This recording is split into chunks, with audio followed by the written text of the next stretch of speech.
And how you doing, Harvey Bay? Here we are, Queensland Touch Football Junior State Cup 2018. That's right, we're back in Harvey Bay, folks. First game we're live streaming with today is Caboolture versus Noosa in the 18 girls grade. So it's a clash of the Sunshine Coast teams. Great game to start the live stream commentary off with. Just reading through the team list today.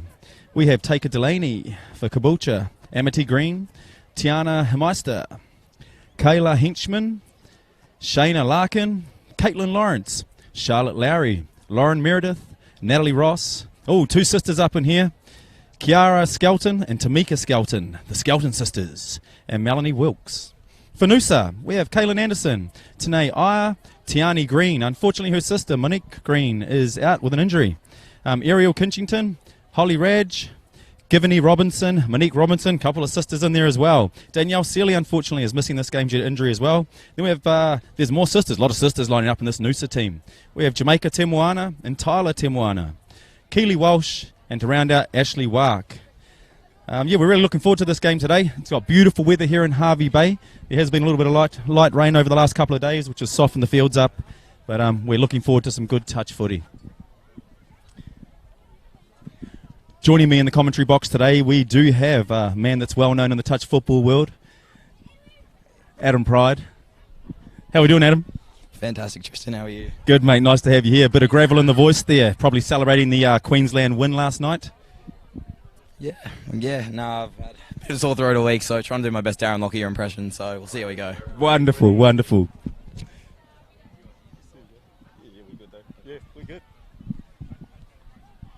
Oh, there we go. That's the way to start the tournament. Noosa out there with a tunnel. The fans all getting excited. That's what we like to see.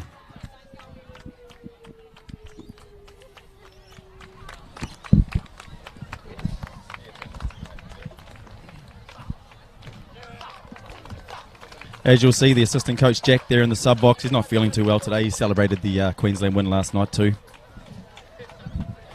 Noosa are well known for their commitment to their Rugby Sevens program.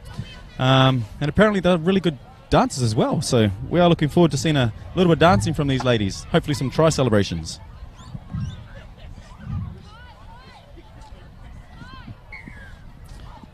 And there we go, Caboolture with the tap off. I always enjoy tap-offs, Adam. It's nice to see the set plays that the coaches have put into the players. Yeah, definitely. As Caboolture attacked towards the 5 metre line, it's a perfect time for a coach to plan out a set of 6. Not something you get often in a game of touch, so it looks like Noosa's stopped Caboolture's momentum here, though.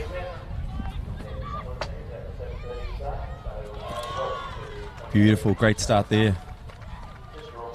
Referee checks and we're awarding that. Checks with the sidelines. Fantastic. Just a little wee dummy half wrap play there, Adam? Yeah, just a little rooster play. So middle running in hard and wrapping around. Unfortunately, the Noosa middle not able to chase out some first blood to Caboolture.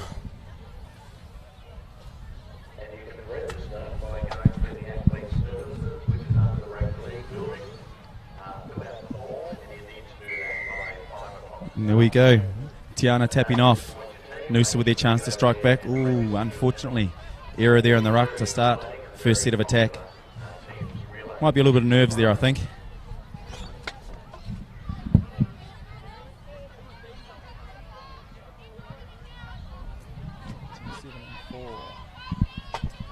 It's another drop ball there in the middle. Conditions are a little bit greasy this morning. A bit of moisture on the surface. So both teams making errors after the first touchdown, which was to number 1 Melanie Wilkes from Caboolture.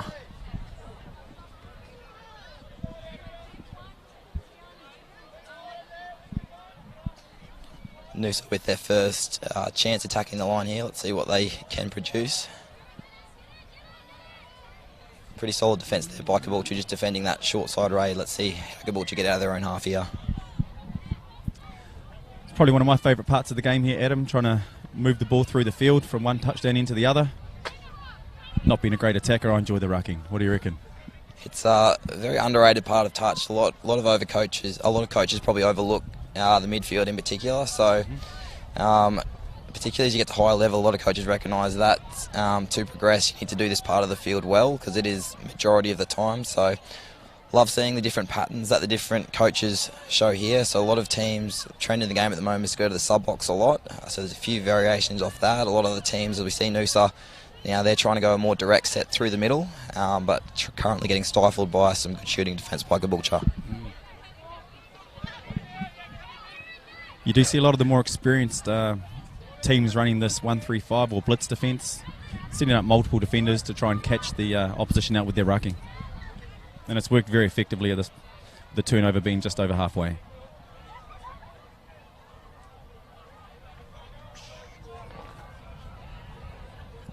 Interesting if both coaches here, both teams sending up that shooting or blitz defences Tristan was discussing, if they can possibly chuck in a little variation, maybe a little wrap on the end of it. At the moment it just seems one off, a bit of safe footy from both teams to get into this one.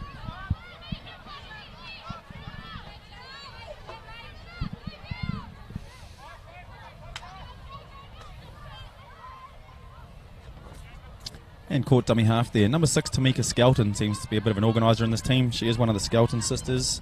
I think we'll be looking for her. Her sister did play a big part in that first touchdown.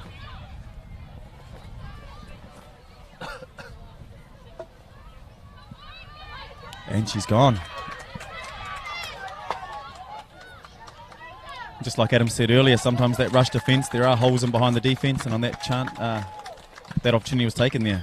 That was great eyes up footy. That was the number 12 from Noosa. That was Jamaica Timawana. Just playing some good eyes up footy through the middle and breaking straight through the Caboolture defence. Here we go, scores locked at 1-1. We do have a battle on our hands. I think the feeling out process is over now. Time to get stuck into each other, ladies. Yeah, a bit of a crowd building up around here. This is Sunshine Coast Derby, two of the stronger affiliates within the Sunshine Coast region, Caboolture and Noosa. Usually a strong rivalry between the two teams.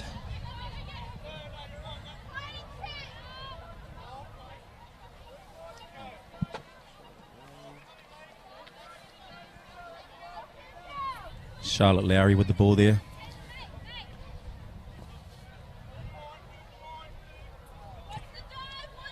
Oh, attacking back to the short side. We've got a no-touch called there by Noosa. Fantastic touchdown there. Melanie Wilkes, number 1.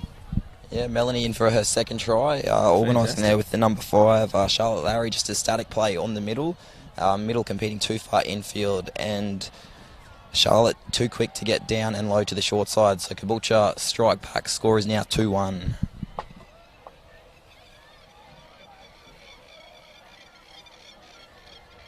Let's see if Noosa can complete their tap off this time. Oh, nice contact in the ruck there.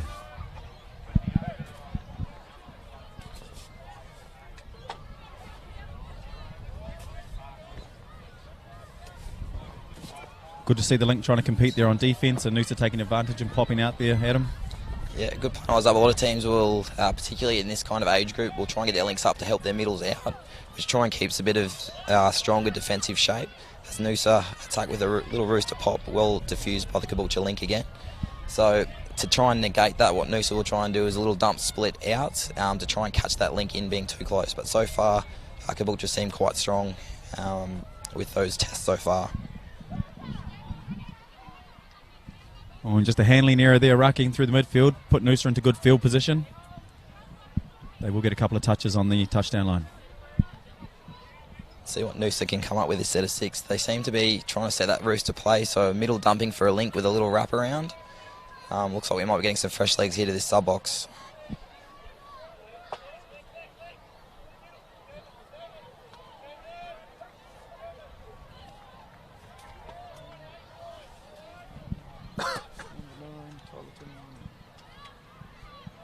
The ball's with Tyler Temoana.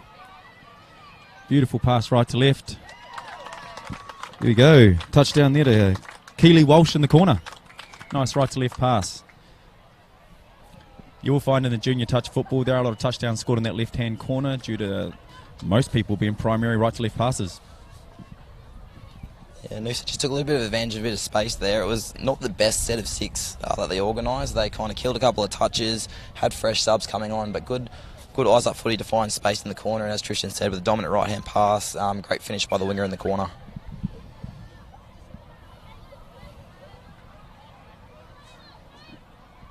Yeah, number 7 and 6 out there. Skelton sisters combining for the tap-off. And Caitlin Lawrence there with the plant. just to clarify, Tristan, just for our Australian viewers, what do you mean when you say plant? Ah, the roll ball, folks, the roll ball, the plant. Thanks for the translation, Adam. Always here for you. We've got our first Falcon for the game. Not played at, so Noosa the ball to ruck out.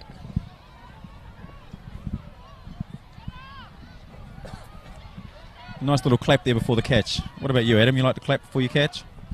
Well, I have enough trouble catching the ball, so for me, I'll try and keep it as simple as possible. Just a little audio cue, something a lot of coaches try and instill, not necessarily a clap, but a call of some kind. We see some people squeal, some people make some very weird noises on a touch field just to try and get their inside players' attention to get the ball to them.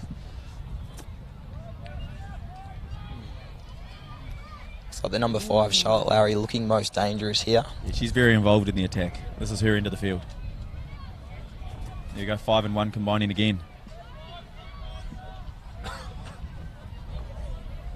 There's our rooster play, going back to the short side.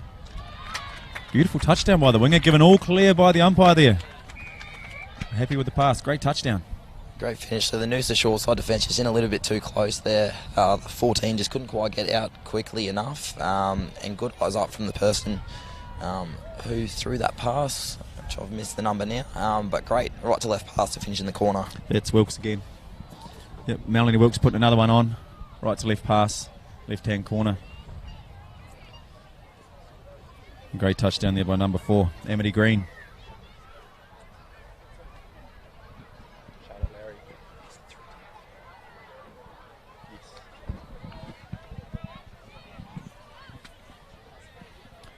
Bit of intensity off the tap-off there. Great hold by the defence there, Adam. Yeah, great work. The Caboolture winger pushing up nice and high, so you can see if the Noosa coaching staff and their players can try and exploit that. A little bit of a half gap, but was negated by the Caboolture defence.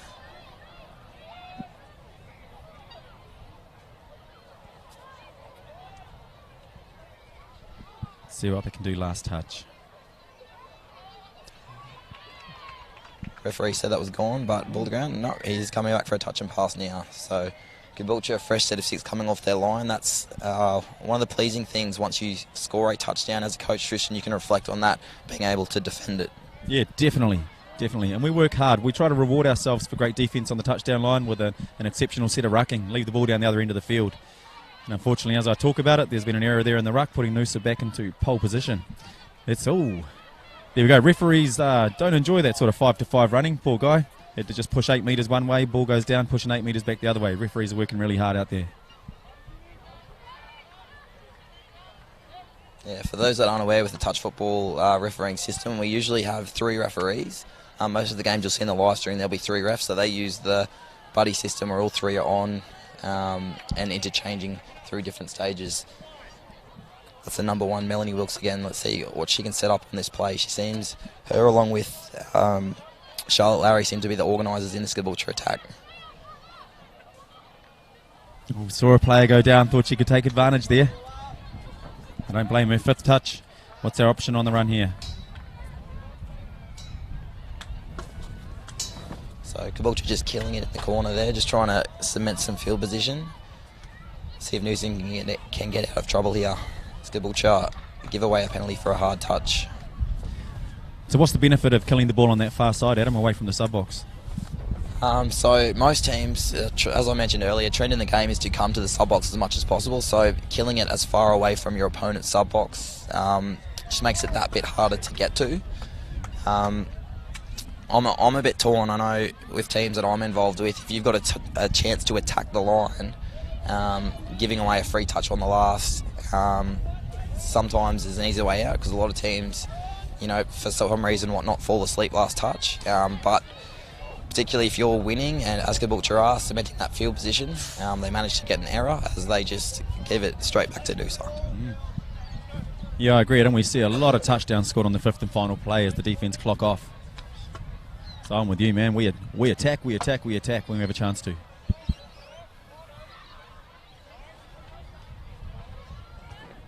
(9 and 7) combining well. Oh, no touch there. Involuntary roll ball. Good penalty there by Melanie Wilkes. Not making the touch. The ball hit the ground before the touch is made, and that's a penalty in touch football. So that was some very good link defence there from Melanie, so commonly known as treading. So the link trying to shut down and help that middle that's been overcommitted, but not actually making the touch, just being a present in the space and being aware enough to actually not even make the touch there, which was rewarded Caboolture with the penalty. Now they're on the attack here. Oh, unfortunately, just couldn't put the ball through the hands there. Ball going down off Lowry.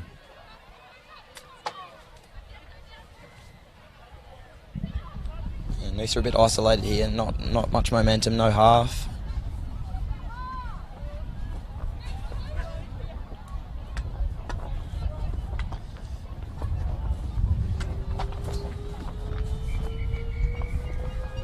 And half-time called there by the referees. 3-2, Adam.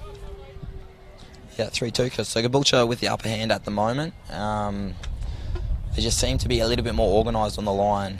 And I think that's the difference at the moment. Hasn't been any extravagant touchdowns by any means, but just seem to have that control, that structure. They know who are their lead players to go to, which seem to be Charlotte Lowry and Melanie Wilkes at the moment. So interesting to see what Noosa do here at half-time to try and regroup, if they can negate some of those errors. I think both coaches might be a little bit disappointed with probably how their midfield's gone. There's been a lot of errors from both teams, so I think the team that holds the ball in this second half is probably going to be the most dangerous.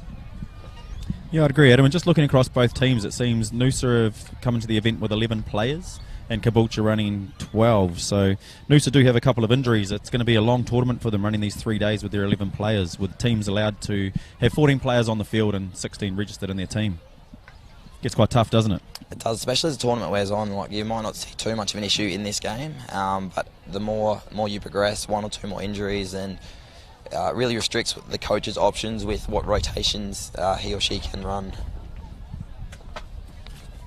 How good does this field look, mate? It's pristine. Was out there a little bit earlier. It is quite dewy at the moment, but once this wind, just a light breeze coming across at the moment, once that dries things out, I think, by the time we're looking into that middle session of this live stream, we'll be ready for some nice fast touch. It's a fantastic tournament. A lot of our representative Elite 8 State of Origin Australian players based in Queensland come through this tournament. There'd only be a handful that wouldn't. So it's a fantastic stepping stone to bigger and better things, and it's the tournament that most kids look forward to each year. Have you been lucky enough to play up here in Hervey Bay, the Junior State Cup? I've seen some photos of a younger Adam Pride there playing for Redlands. I have. My first Junior State Cup, I was 11, so that was back when it was at the Glasshouse Mountains. And then progressed to Caboolture. A few at Caboolture. I was fortunate enough, my last year, under 18s, was the first year it's been at Hervey Bay, which would have been 2011. Nice. So great venue, lots of fields. The Hervey Bay Council, the Hervey Bay people, Hervey Bay Touch Association, very supportive of our sport, which is why we keep coming back. Yeah, we'll be up here in Fraser Coast this year and next year, so good fun. All right, Noosa with a tap off to try and level the scores up. Let's see what the coaches have organised.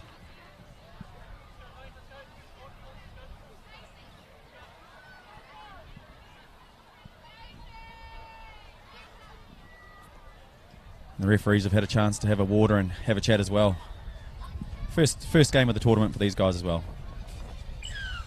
Done a pretty good job so far. It's been a pretty open game of touch. As we said, these 3 referees usually per game. There are also referees on the sideline running water. There's also a number of referee coaches, so a lot of volunteers, particularly in that side of our sport, which probably go unrecognised a little bit, but they make up a massive part of this tournament as well.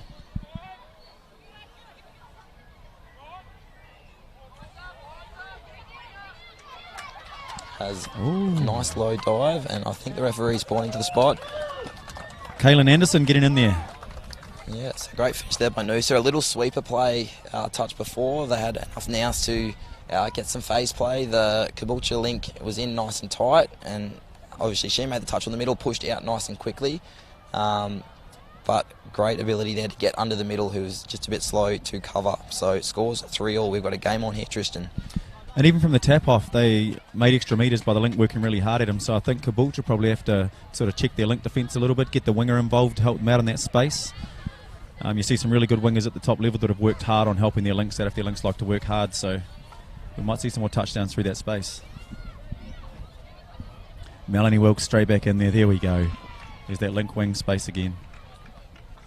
It's that combination again. Wilkes onto Sawtella. The Noosa link just caught up in the touch a little bit, so not necessarily making the touch, but up in the play, meaning she had to get back onside as the roll ball was going. And Charlotte Lowry was quick enough to get down and return serve. So now 4-3 to Caboolture. Yeah, I'm with you. I think Charlotte was just getting back down there to get hers back. As good attacking links do, she's straight off the field. Yeah.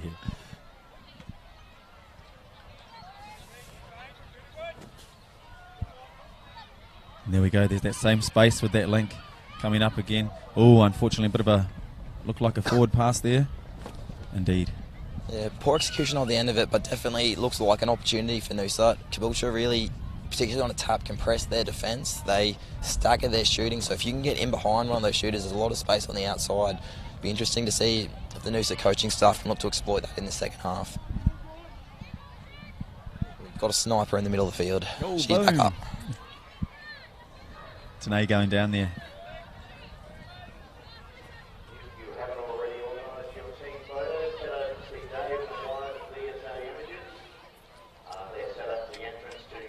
Good set of 6 from Noosa there. They just stopped Caboolture at the 10 metre line, so they should have field position on the end of this set, although they've now given it away with an over the mark touch. That is a bit of a coach killer. Indeed.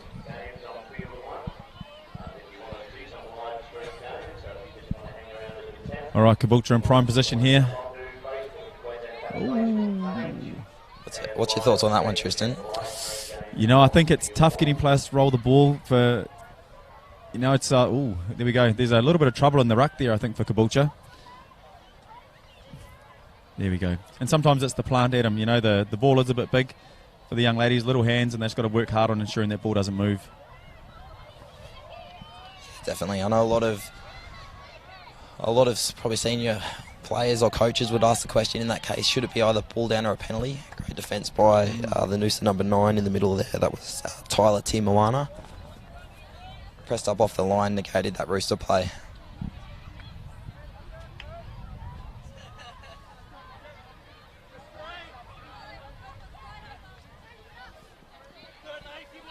Good work. Here we go. Noosa looking to get some fresh legs on. And then looking to strike off their 4th and 5th touches. Into 4 there. 5th and final. Oh! And that's that same space again through that link channel. She had a good option there with a little bit of ball control, soft hands, short pass. Yeah, that's 2 missed half opportunities now for Noosa on their right edge. So let's see if they can keep attacking and hopefully execute down that side of the field. 6 touches now. This will be a big set of 6 here for Caboolture if they can defend this.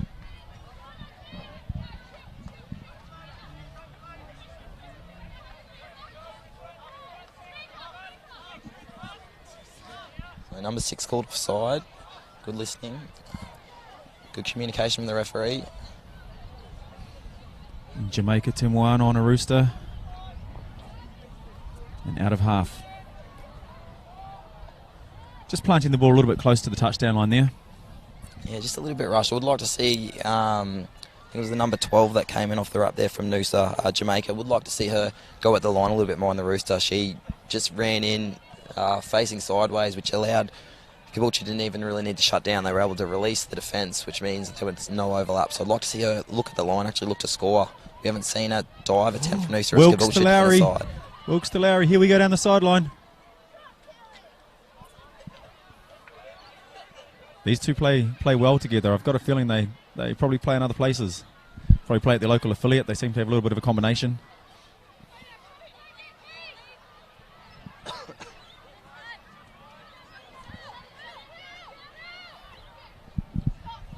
Knocked down there by the number 2 from Noosa. That's Kaylin Anderson. So Wilkes again looking most dangerous there on that Rooster. Even a stumble in the roll ball, she was still able to create an overlap on the outside. It looks like going to be a little punish play here on the link. Tiana into half. I love the way Tiana's working her dummy half. Great technique.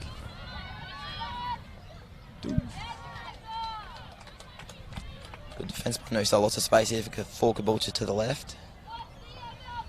Lots of people like to run this little quickie play, and I don't think people put enough importance on the dummy half's work and getting the ball back to the person dumping the ball. Definitely, a lot of attention's always on the person that dumps it. Has a little ML play to the short side, and great down first. Yeah. Number 4 again. Put one in both ends of the field on this side. So that's Amity Green from Caboolture scoring. So a little play there where it was a middle roll ball for Caboolture, half getting around the link nice and fast. So we've talked about both teams running a lot of rooster plays, which is normally from a middle link kind of setup. This one, ML, a little bit different, same kind of play, but in the middle channel and creating space on the outside with a great finish from Amity in the corner. I've got a feeling Amity's playing this whole game, Adam. She's just stayed on this sideline first half, put one down, and just running in again for another touchdown. Yeah, she's playing lots of minutes. Must be a very dependable winger for the coach. So I think they've decided, hey, you stay on the far side. And particularly, we mentioned Caboolture only running 12 players. That'll allow those middles and links to get a bit more of a rest.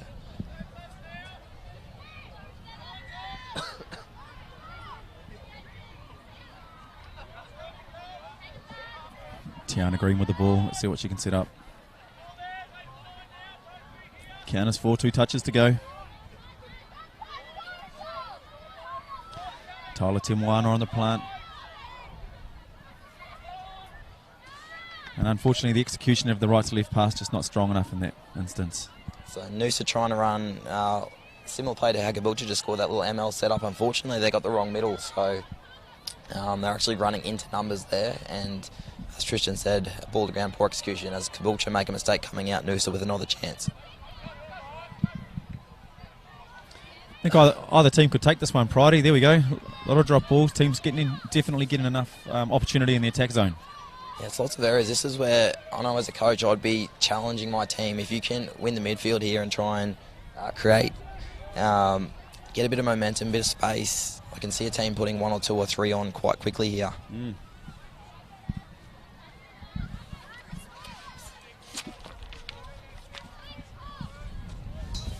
Dependable Wilkes back on the field.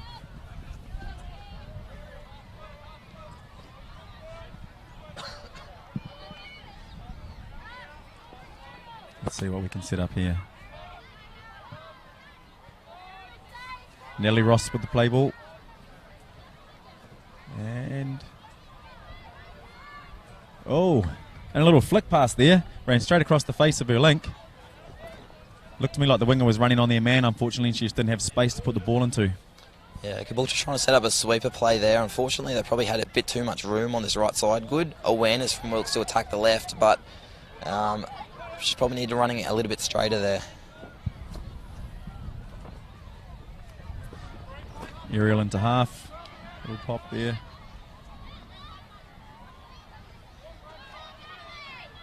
There we go. Another forward pass there in that play. I think there's probably 3 times we've seen that set up.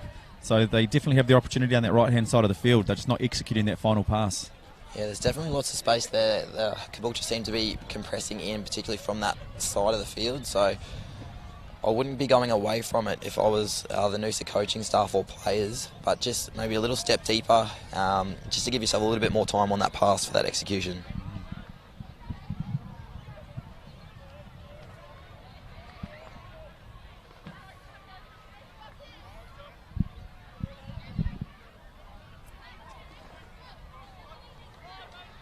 Okay, last play, pick out of half.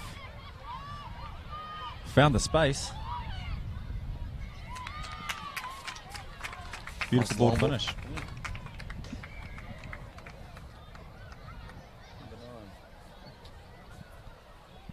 Take it Delaney with the touchdown there, Adam. It was a good touchdown.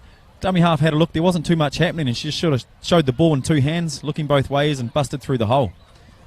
That's what we talked about earlier in that first half. Just a little bit of hard running on that last touch can create chances. It's amazing how teams can fall asleep on that last touch, and a great finish by Tika in the corner. So if you're tuning in for the live stream games today, the next game coming up will be in the 16 boys. Redlands Green versus Gladstone. And following that will be Gold Coast versus Toowoomba in the 16 girls, with Coomera then coming up against Toowoomba in the 16 girls. BMTA Red versus Coomera at 11 o'clock in the 18 girls, and just before lunch we have Toowoomba versus Redlands Red in the 16 boys. So there's some really good footy being played. Yeah, there's some exciting games coming up. The BMTA Red Coomera 18 girls game will be an exciting one. I know also that game following that 11:35 Toowoomba and Redlands Red, both teams have penciled that in as their big round game, so that'll be an exciting one heading towards lunch for the first session of the live stream. Can't wait to see it. Being a bit of a Redlands fan there, Adam, it's going to be a good game. Alright, Caboolture pushing into the attack zone here, also known as the green zone. No surprise to see Wilkes out of half. Oh, referee looked to play a penalty there and has pulled it back with a play on call. Yeah, the Noosa defence not too happy with that. I think they're questioning who was called offside. So for those that aren't aware, as we've got a bit of back chat here, referee's calling her over. It's the number 7 from Noosa. Givney Robertson, I think it's just going to be a caution. So Nice and easy. For those that aren't aware, if you're offside in touch football, the referee calls you offside. It can be a play-on, play-through kind of decision. So possibly Noosa asking there whether they were actually called offside or if they called the correct number, because if that's the case and it was the wrong number, then it can't be a play-through, must be a penalty. Referee's given an explanation and we'll move on with it. I did hear a nice loud 2 yelled out, and 2 was definitely the offside player, so referees and players having a nice chat to figure that one out. Nothing wrong with a bit of constructive feedback, is there, Tristan? Never ever, mate, never ever. We're all learning. All right, let's see what Noosa can do to strike back. Good push there by the Caboolture defender.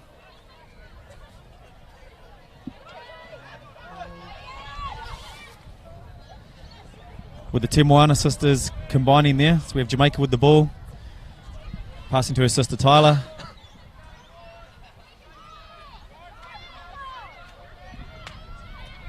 Tyler Temoana through the gap, see if she can link up. Oh, thought Holly was in there. Back to one call. Great way to finish the game. Good attack and good defence. Yeah, very open game, well officiated by the referees. Both teams probably a little bit scratchy to start the tournament, a few errors from both teams. Caboolture just showing their class in that last 5 or 7 minutes where the game was up for the taking, scoring back-to-back touchdowns to probably blow out that score a little bit. A couple of players really having an impact for the first game of the tournament. We're looking forward to seeing good things from them. Been Charlotte Lowry and Melanie Wilkes.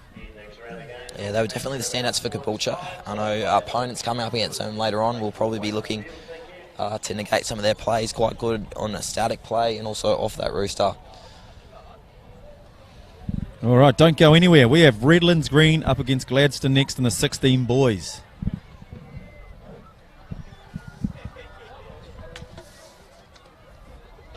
Just like to take time out to acknowledge one of our major partners, Inferno. As you can see, Inferno have been with Queensland Touch for a wee while. Got a nice little print out there on the field, and working hard. They're working hard here. We've got a big Inferno tent, and there's a lot of people walking around in their Inferno gear. It's good to have them on board.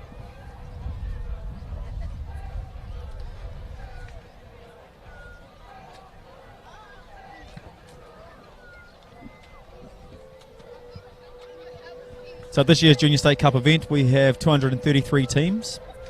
The grades we are running at this event, we have 10 boys, 10 girls, 12 boys, 12 girls, 14 boys, 14 girls, 16 boys, 16 girls, and 18 boys and 18 girls. We actually had to cap a couple of the grades, Adam. That's how many teams we have here. 14 girls, 12 girls grades. We just couldn't take any more teams. Yeah, it's a very, as we mentioned earlier, very popular tournament, and teams coming from far and wide to get here. As far north as Mackay, as far south as South Tweed, number of affiliates out west in the country, Chinchilla, Roma, Dolby, to name a few. Excellent. And you know, they all come back each year, which is fantastic. You know, amongst our metropolitan affiliates. So who are the bigger affiliates here that teams always enjoy coming up against? So Gold Coast traditionally, one of the stronger affiliates. They have lots of numbers. You think Rockhampton, they've probably been the benchmark the last couple of years, particularly in the boys divisions. They've also got a strong group coming through with the 14s and 16s at the moment. So, you know, they're your big names. Brisbane, lots of numbers. Brisbane Metro. You know, Redlands fairly big. Toowoomba, usually fairly big as well. So, you know, there's lots of rivalries out there. So we look forward to the next one. Gladstone up against Redlands, green. So Redlands fielding two sides in the 16s division. This is their second side. We'll see their first side a little bit later on today. Excellent. Just working through the team lists. For Redlands Green, we have Levi Arnold, Zach Bosanko, Mitchell Bruce, Kynan Charlton, Nicholas Clark, the Hogan brothers, Benjamin Hogan and Nicholas Hogan. We have Bailey Howard, Jordan Lather, Noah Lester, Corbin Robertson and Sterling Winterburn. That's for Redlands Green. And representing Gladstone, we have Lachlan Black, Jet Kavanagh, Ethan Hampstead, Mitchell Hansen, Flynn Johnson, Ryan Lingard, Ethan List, the Long brothers, Jordan Long, Matthew Long, Oliver Moroney, Jack Newcomb, Jason Stanhope and Blake Vincent. Yeah, a few to look out for in this game. I was fortunate to be at the 18s carnival for schools recently, a state carnival. Lachlan Black, Jet Kavanagh will be probably two of the stronger ones in this Gladstone side.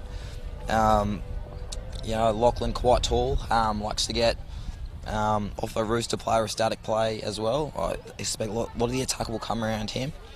And through this Redlands team, a very young team. There's a few 14 or 15-year-olds out there, so they'll be looking here to compete nice and well. Zach Bosanko, the link number 3, lots of speed. Not the most elegant running technique. I can say that because I teach him at school, but lots of speed. Excellent. Doesn't matter how we run as long as we get there, eh? It's not about the journey, it's about the destination, isn't it, Tristan? That's exactly right, mate. There we go. Tap off to Gladstone. Let's see what they can do.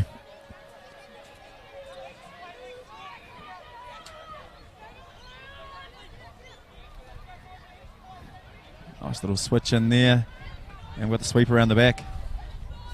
Booyah. Very nice start from Gladstone there. Nice tap-off play.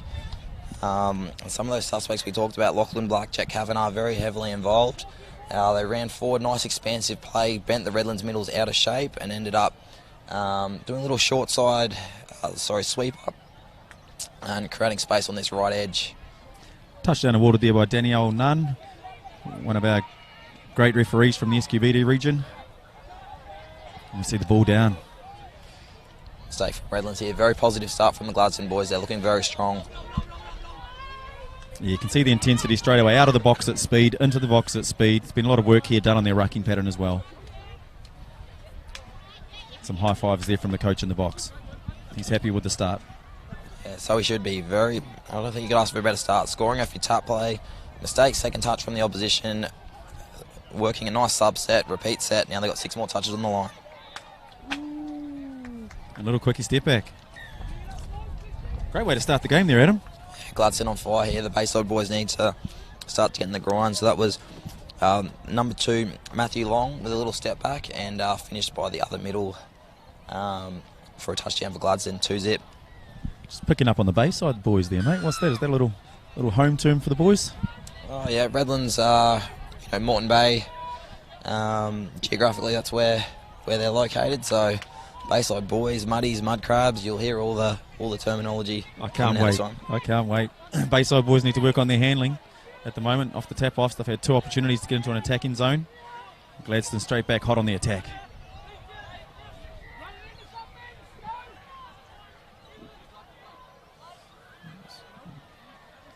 Well, Matthew Long, he's organising again. They scored a static play last year. They look for it again.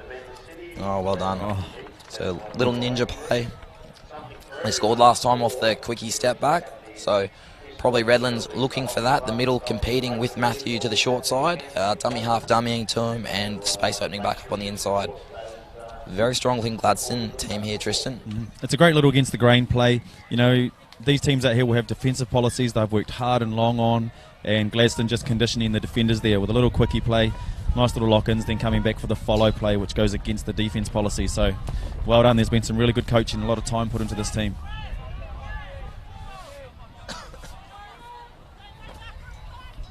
I'd say Gladstone probably have the benefit of these boys probably going to the same school together, playing the same club together, being a smaller city or smaller town, so it's good to see them doing well. Yeah, well defended. The middle was actually called offside, but listened to the referee and negated well, so Gladstone looking good at both ends of the field here. Just a strong, powerful team as well. They're just going down the midfield quite well. Redlands boys need to get in front here. We see the middle's turning back, so Link's turning their back. They're not going to be able to stop momentum doing that. And the Gladstone team just look a little bit bigger. Obviously, with the age groups being every 2 years, some of these boys are probably 15 years old up against the Gladstone boys that are 16. See another touchdown in that left-hand corner. Yeah, great finish. It's a little bit eyes up footy, as we said. They got down the field quite well, and then just created space on the outside. Tough start here for Redlands. They need to regroup. And at this point, it's just about consolidating, getting through our sets of 6. If Redlands can complete these sets of 6 off the tap-off, can work from one end of the field to the other, they can work their way back into the game with a bit of confidence. Yeah, definitely. And that's what a number of affiliates, we mentioned those bigger affiliates, a lot of them sometimes have 2 teams at Junior State Cup, so they look at this as a little bit of a development kind of phase. So not many 16-year-olds in this Redlands team, mainly made up of 14 and 15-year-olds. So, you know, looking to continue that development, challenge themselves against the best teams. And, you know, they're fortunate enough to get a game here, field one on the live stream. So enjoy the experience and obviously listen to the coaches, keep trying to develop. And then no doubt these boys will be back next year with Redlands in the 16s, hopefully pushing for the top team. They'll be the big boys. Hopefully. They've got their work cut out in this one at the moment, though. Jason Stanthorpe. And he's gone. Ball in one hand as well. Pretty confident touchdown there. Yeah, just a bit of space. So that, as we said, they keep making momentum on this drive. If Redlands can't stop that, these Gladstone boys are too big, too strong, too fast to stop that. And that was a good finish from the number 12. That was Jason Stanhope.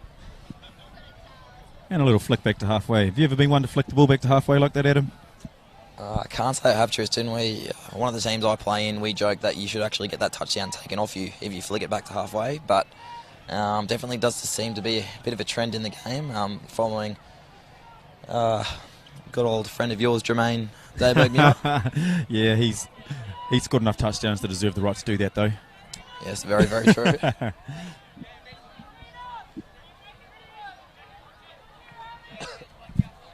What would be your try celebration, Tristan? Would you be a flick, or are you bit of a kangaroo dance or goanna, or? Yeah, I'm not a wallaby kid.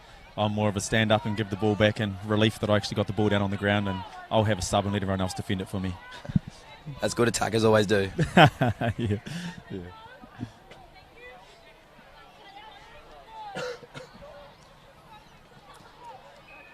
And they try to push down that far side again.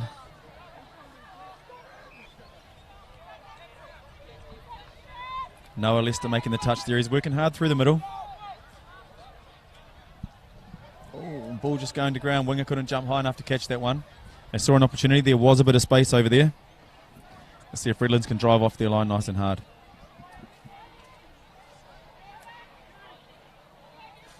Good work, Noah. Well held. Oh, until then, commentator's curse. Is that our third one today? Yeah, there it was. There's been a couple. So Blake rolling the ball.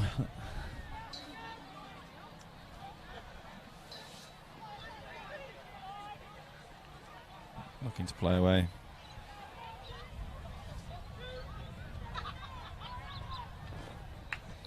There goes Blake Vincent getting underneath. Play on there by Danielle. She was happy with the touchdown.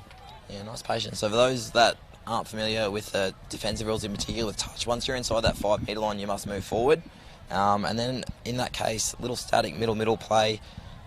Middle, even though they did make the touch, was well and truly short of the line, and well refereed by Danielle, calling play through. So another touchdown to Gladstone.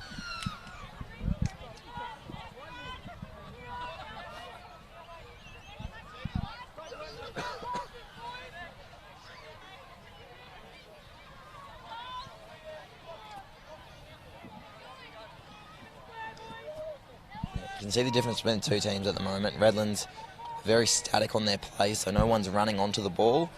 Whereas we look at the next set from Gladstone coming out, as Redlands attack the corner. Next set, Gladstone come out. Watch these boys get a lot deeper. They're running onto the ball with momentum, which is able to bend the defensive line backwards or even fall over, as what just happened then.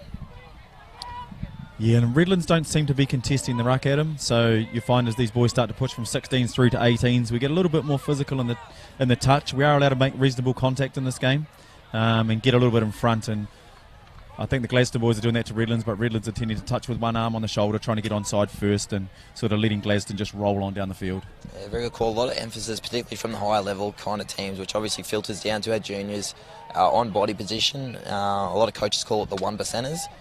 Doing those things that don't necessarily stand out as much, but body position definitely one of those. So defensively, you want to try and make touches in front, and when you've got the ball attacking, you're trying to get to the side. So every ruck battle is like a bit of a contest, and at the moment, you'd say Gladstone are winning 99 out of 100 of these ruck contests. Yeah, agree. As they bring it to the box, fresh legs off, fresh leg back onto the field. Number 12, here we're looking to go. Might have been an opportunity out there on the left side. That's cool. We'll regroup and see what happens here in the middle. Stanhope from half. Breaks into the short side. Can they find space? Good Great touch by the middle. Number 56. Great touch there.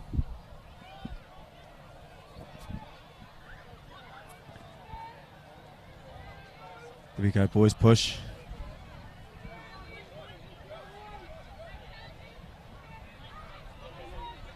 Number 10 there, the winger for Redlands, probably one of the bigger boys on the field.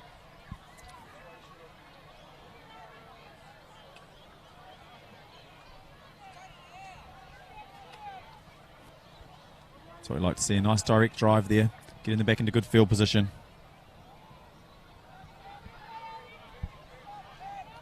Still a good step from Gladstone there. They kept Redlands just at the 10-metre line, so they'll hopefully get an attacking rate on the end of this set.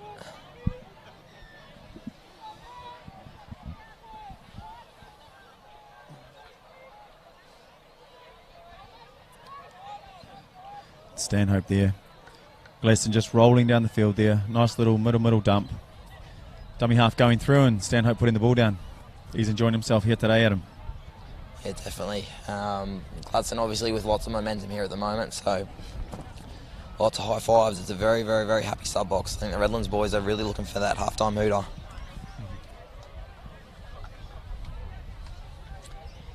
As a coach, Adam, you find half-time's a good chance to calm the boys down, get a bit of a momentum swing? Yeah, definitely. It's a time where you can actually get all 14, at once to listen. A lot of coaches use it differently. I know myself, it's normally to reiterate messages we said at the start, possibly identify what's working, what's not, and what to build on in that second half. So.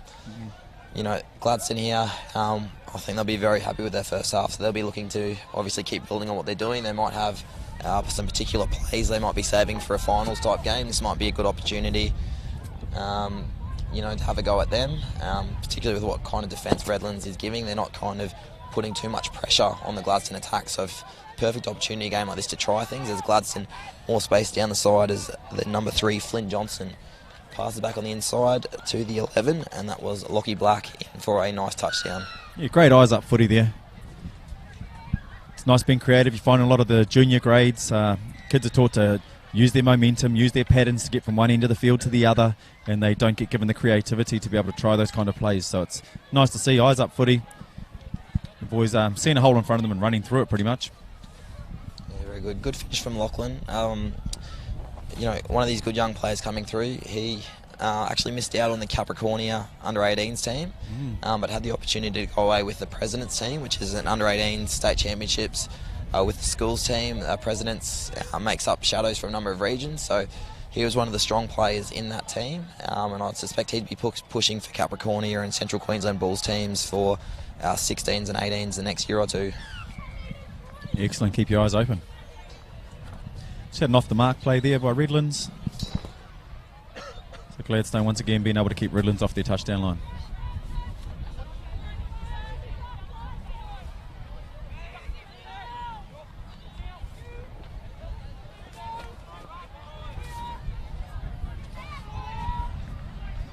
Stanhope pushing back down the field.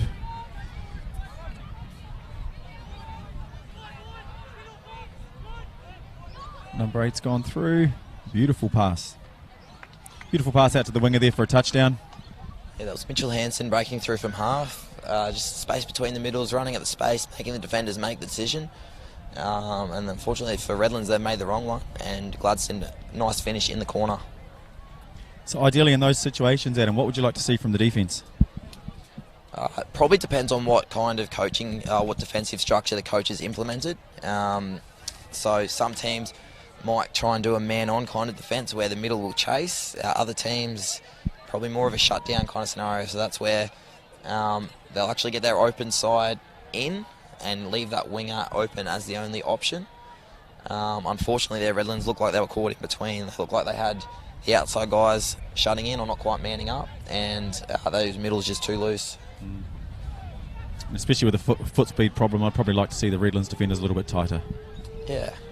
Yeah, most teams, particularly juniors, 14s, 16s, the strength of a lot of the kids is the speed. So if you can take away the speed and, give them the pass, that's probably a more preferred option.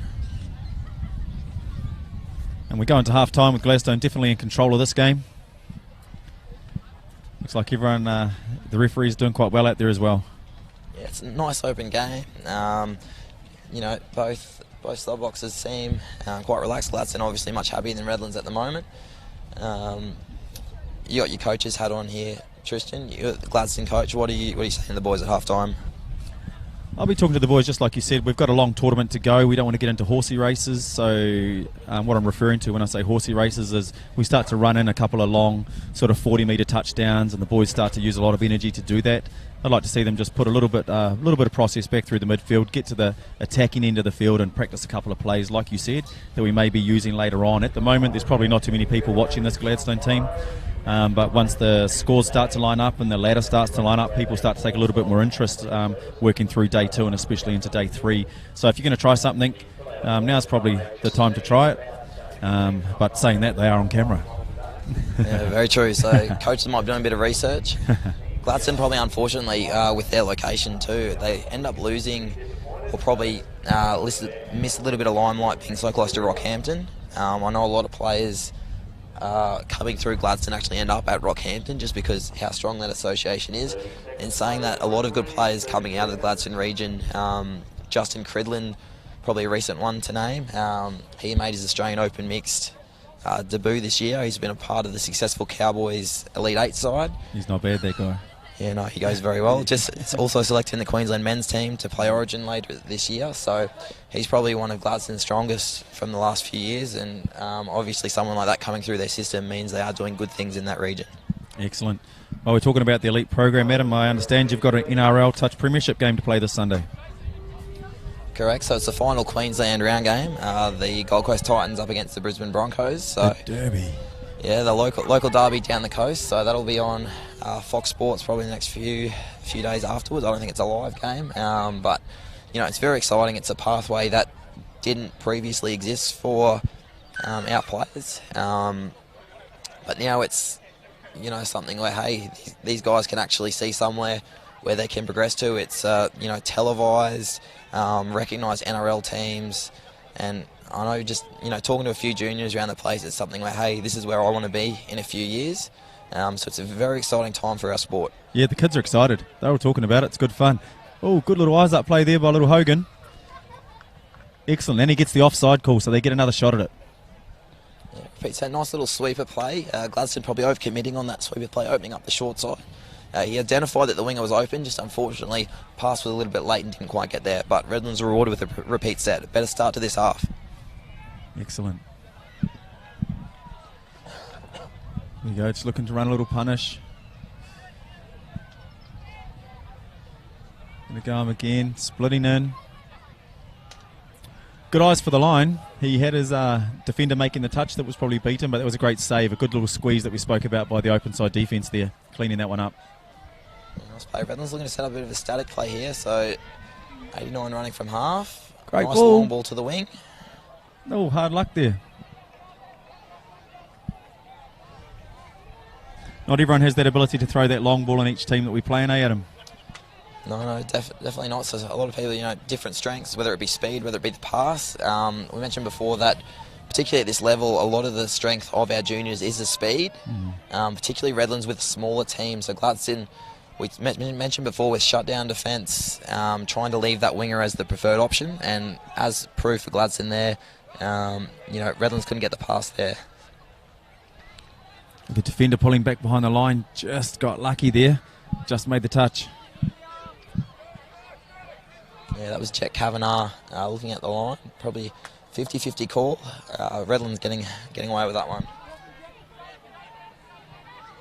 It's a nice intense set of rucking to get them back into field position. See if they can get their subs on and off quickly. Yeah, it looks like they've come out with a little bit more intensity. Must have been a good half-time chat. Superb is in that first half, a little half chance down the end. And fortunately, a good start to the rucking set, wasn't finished. Trouble here, though, down this left edge. Flynn. Looked like an identical play to earlier in the game. Yeah, always tough, those ones, when the defence is coming across, whether it's they're going for a touch or they're played it. Referee Daniel Nunn's gone the 6 to go.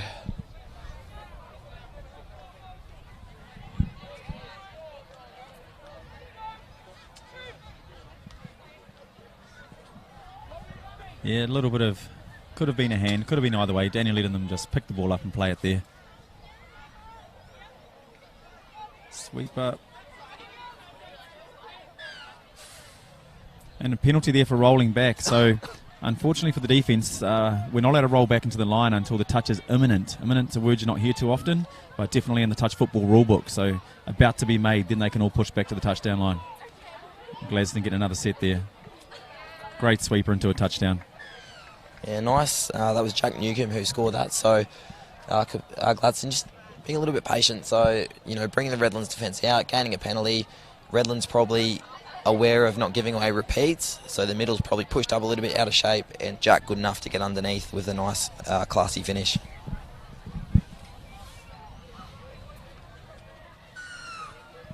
And there we go, Redlands straight back into the attack.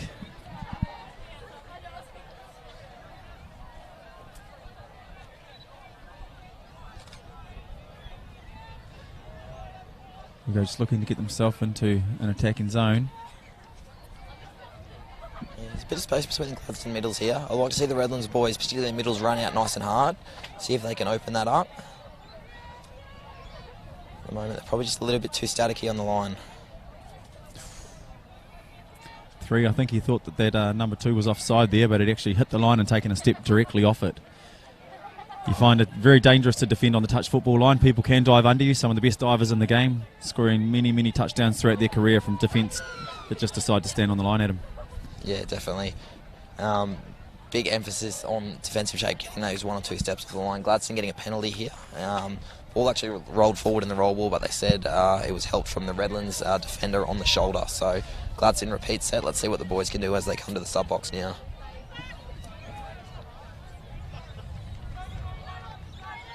And there we go, straight into it.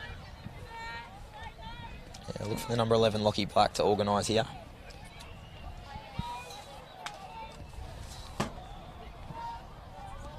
We'll see some good running lines there. Little number 7 in the link, realigning into space outside. Oh, exactly right. Lockie Black going straight underneath there with a quickie play. He seems very experienced at running that play. Yeah, quite good on the static, very deceptive for a tall man. You don't normally see, too many of the tall guys like to get low. They normally like to use their speed a little bit more, but Lockie, quite good, lowering his centre of gravity into the roll ball, getting the ball back, and nice and quickly under the defender. The Redlands save the middle just too far apart, and another touchdown for Gladstone.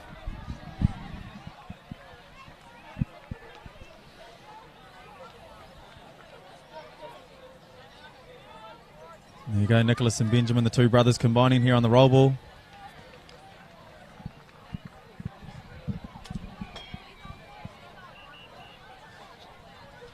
Nice direction there.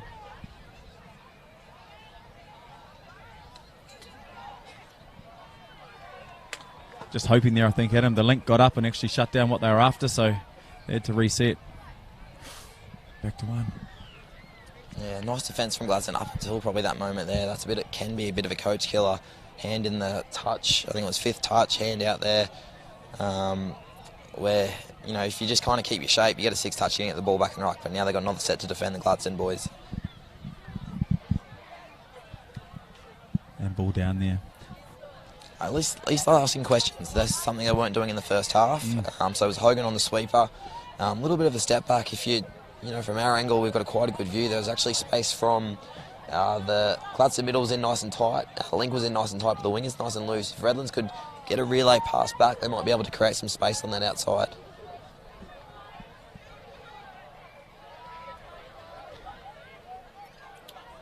Stanhope combining with Long here. Oh, looking to run a little bounce play.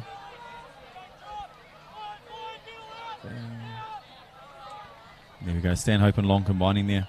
So once again, the defence was nice and wide, probably not as tight as they should have been pre-touch. So we tried to squeeze that space up before the touch is made. And then once the defence are attacked, they're running into faces. But unfortunately in that instance, there was a nice big hole there for them to dive into. Yeah, nice finish from the Gladstone boys. They're running nice lines off those roll ball. You mentioned in the first game, Tristan, about the dummy halves roll in a static middle roll ball. So, the Gladstone boys doing quite well. Half giving it, realigning and actually hitting an unders line, which is, a great way to finish. And, just to show those young guys at home, if you, do those 1% off the ball, you're the one that ends up scoring most of the time.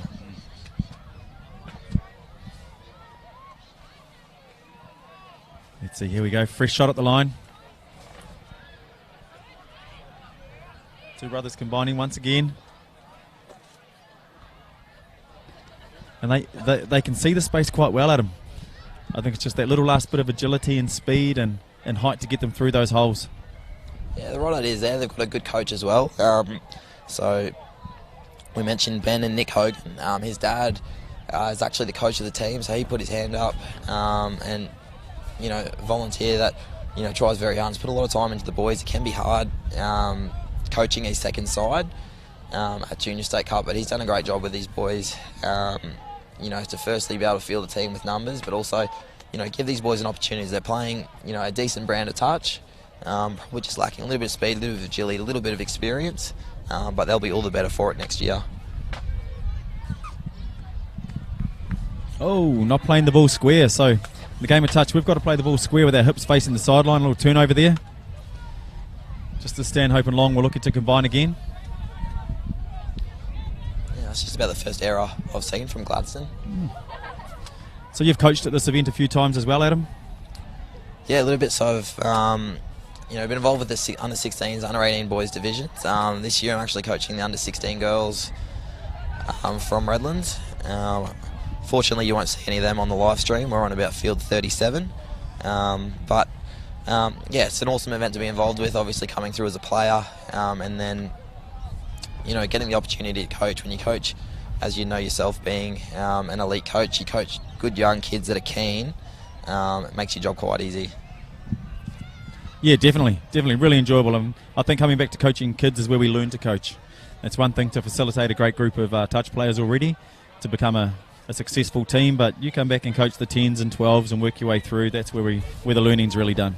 Yeah, definitely. It's where, even a lot of our elite coaches, our current Elite 8 coaches, some of our state coaches, they come through Junior State Cup. It's where you learn, particularly a lot of the basics that if you start at a high level, you don't quite see, as Gladstone creates some space down the right edge, but some good cover defence by Redlands. And still good enough to finish. That was the number 7 with a nice dive, Ethan List.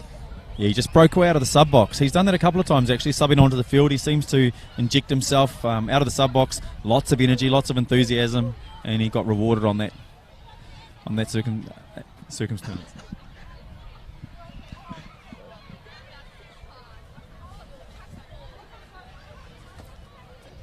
Let's go, boys. Here we go. Back to halfway, Redlands. At least we don't have to ruck it up down to the attack line. We're going to get a free shot there, Adam. Yeah. They don't have to ruck from their own line. The old concede one, so we get a 35-metre start. See if the boys can get on the board here. Oh, I'm glad he held that. Oh, that was forward.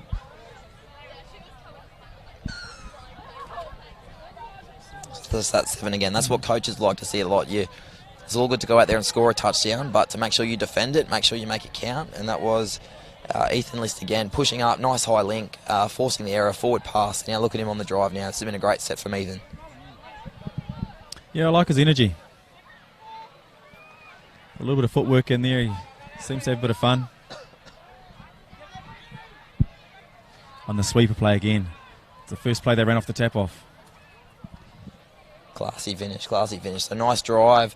Gladstone getting the ball down there. They've ran that play, as you said, the first set of 6, where middle and link switch on one side of the field. So this time they switched on the right, and the left link actually sweeps around the back. It can be sometimes hard to read as a middle defender. And that was Lockie Black coming around on the sweeper with a nice long pass to the winger to finish in the corner. Lovely touchdown. It's a play we see a lot of teams running now. I think the first team to run it with a lot of success was probably Leon Skinner's 30 men's team when they started probably about 5 years ago. They're running that play with a lot of success, and a lot of teams have sort of seen it over the years. They won 4 national championships in a row, and a lot of teams have taken it on now. So it's good to see those plays filtering back down through these young guys. Yeah, definitely. Leon Skinner, probably one of the smarter guys in touch football. He's actually up here coaching a Gold Coast Junior affiliate team. So I saw them at one of the lead-up carnivals. He's got them structured very, very well. Yeah, he's actually one of the few guys. So his team, he has had under 10 boys, then 12 boys for 2 years, and he's got 14s this year. His team has actually only lost 1 game since 2015, and that was the grand final in 2015. So very, very successful junior youth team being coached by Leon. And now he's got his brother Chopper coming through, coaching the 12 boys underneath as well. So the brothers having a bit of fun, go from playing New Zealand Men's Open to coaching in the youth sector. It's good to see for Queensland. And obviously great for the Gold Coast affiliate to be able to have players of that calibre coming in and coaching. Redlands attacked the line with a nice punish play, but well defended by Gladstone. You also see a lot of your junior rep players back here coaching. There's a number of players up here, people like Jaden Bembo, Cowboys and Australian Open men's player this year. He's coaching Rockhampton 18s. Taryn Aitken, Australian Women's Open, she's with South Tweed. You see Sammy Jo Curtis, a Queensland Women's Open player, she's with Palm Beach. So it's great to see these ex-players who have come through this system giving back to the sport and giving on their knowledge that they've learned from the elite level. And we got you out there coaching as well, mate, putting the effort in. Yeah, I'm a bit of a pretender. I'm not quite as good as those ones. But yeah, it's good to be involved. So probably a hard game there for the Redlands boys. Gladstone, too classy, coming away for the win there. Good to get a nice hard game, set the tone for those Redland boys as well, though. They've got a lot to work on. If they just keep working on their performances, working on that nice tight defence and getting from one end of the field to the other, they can probably improve those performances throughout the carnival. Yeah, definitely. They'll learn. It's probably from a coaching perspective here, it's probably one of your biggest challenges when you've got a team that's developing. You probably need to come out with the outlook, hey, we're not probably looking in a game like this at the scoreboard. We're looking at our how we play, how we execute, how we go through our processes. So they'll be judging that off themselves, and hopefully they can keep building moving forward. Yeah, definitely. Coming onto the field now, we have the 16 girls grade. We do have Gold Coast versus Toowoomba B. Gold Coast being coached by Renee Murphy. She's the current Titans NRL Premiership coach, as well as the... Yeah, you got your facts wrong there, Tristan. Actually coached by Greg English. This is the Gold Coast 16 girls. Oh, apologies. She's Renee's in the 18 girls. Renee's going to be joining you in commentary for this one. She's in the 18 girls, isn't she? That's right. Yeah. So, Renee and Greg working well together. Greg English coaching this one. He's been coaching the girls program at Gold Coast for a very, very long time. He's produced a lot of great representative players. We're actually very lucky. His daughter plays with the Broncos system. Got that one right. Yeah, she played very well last weekend. 2 weekends ago in the Broncos v Cowboys game. So she'll be playing again on Sunday for the Broncos girls against the Titans. So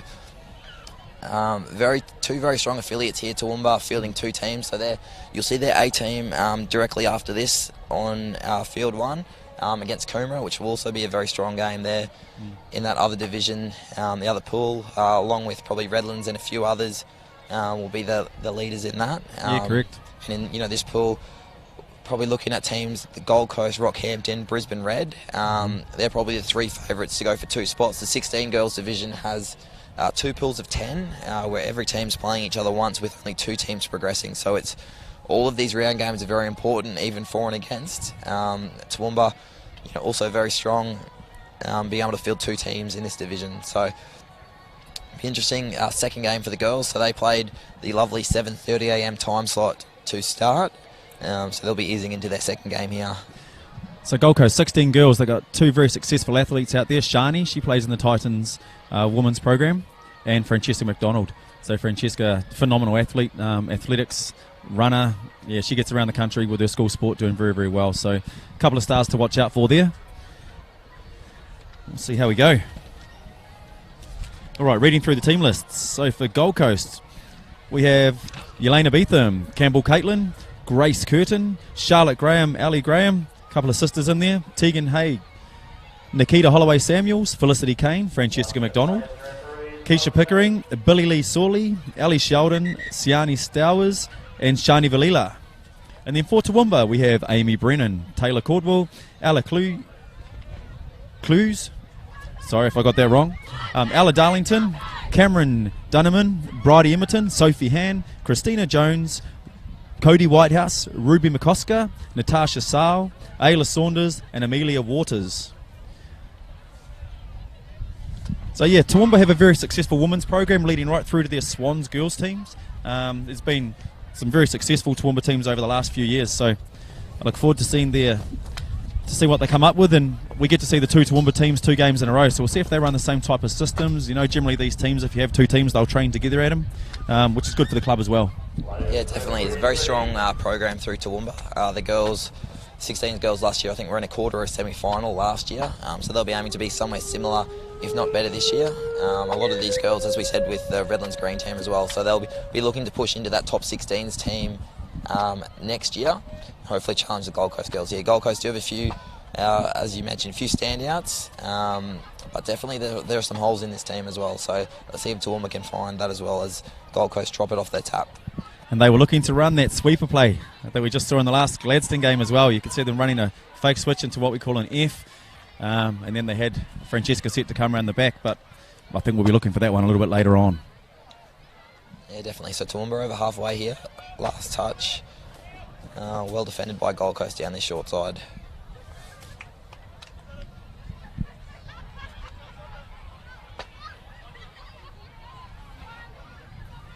There we go. First subs coming from Gold Coast on the turnover. Shani just wiggling her way down the field there, feeling her way into the game. See Gold Coast going nice and direct here, taking easy meters. There's a lot of space in front of them here with Toowoomba not really pushing too hard.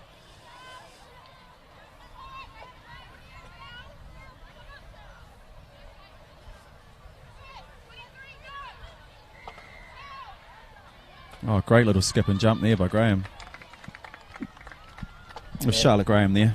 Yeah, nice fish from Gold Coast in the corner. Probably not the most clean set. Maybe a little bit of a question on the roll ball. Looked like a little bit of a bobble, but yeah. Referee said play on, and nice feet from the half runner to find space and get the touchdown. Yeah, I think if Toowoomba are going to leave that space and allow Gold Coast just to ruck through the field, we're going to see some fast scooping outcomes on the end of most of these sets of 6. We've got Angela, referee, out in the middle there. Angela is the regional administrator for the Brisbane Cobras. Yeah, and she spends her spare time refereeing. She enjoys it. So it's nice to see. Nice to see our regional managers getting involved.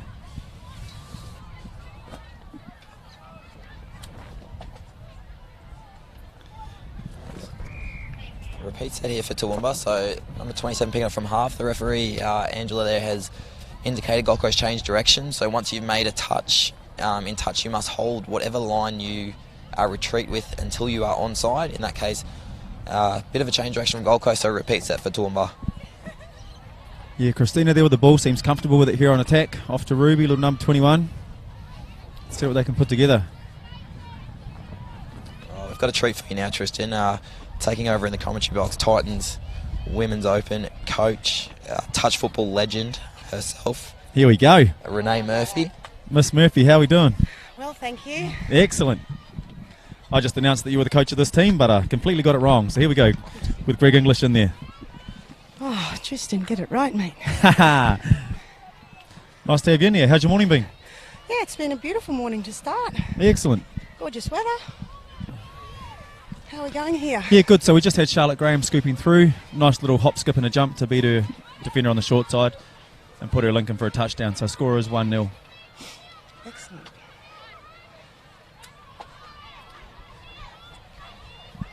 So 16 girls, we have Gold Coast going up against Toowoomba B. This is their second round game, isn't it? Yep. Second round game, okay. So these girls have already played one. Yes. Excellent. Second game for them this morning.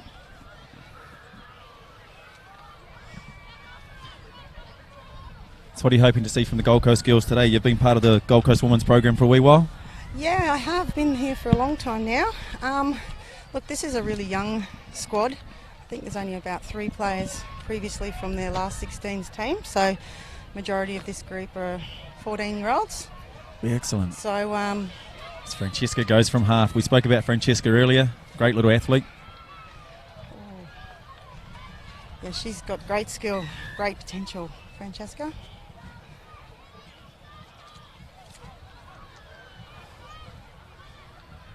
Referee calling a touch pass there on the far side. And shifting it to their box.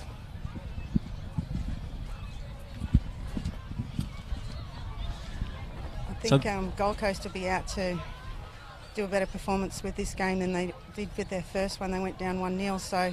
Oh, who did they play in the first game? Actually, I'm not quite sure. Ah. I just saw Greg, their coach, previously as we were heading over for our first game, and he wasn't very happy. So I'd say that he'd be fairly determined for them to show a better performance this game. Rights and wrongs, okay. Nice shift to the edge out there. Yeah, Toowoomba leave a little bit of space there between themselves. They sort of send defenders up in ones, so Gold Coast are able to get around generally and find the man they want. Great running, Francesca. Oh, looks a little forward there. Right idea. Yeah, just that execution on the left to right pass tends to be a little bit harder for these players. It's a developing skill, isn't it? Left to right, most definitely. of them. How do you go with your left to right pass? Oh, you know, it's been a while since I had to throw one these days. That's right. I just have a lot of comments about others these days. Yeah.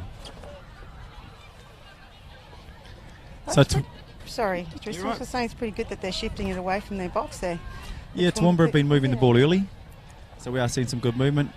They have a pretty good women's program as well, don't they, in Yeah, Toowoomba? excellent. You know, I've got some great players coming out of that area. You know, a lot of Australian youth development players, a lot of open women players come from Toowoomba. It's a great area for growth for women's touch in Australia, really.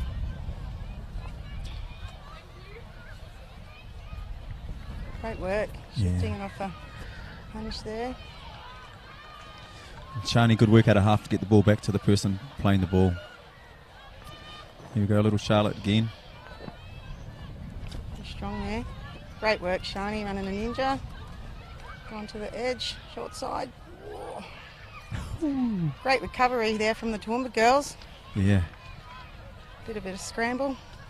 No working hard out there. There's some big bodies in the Toowoomba team. Some tall ladies there.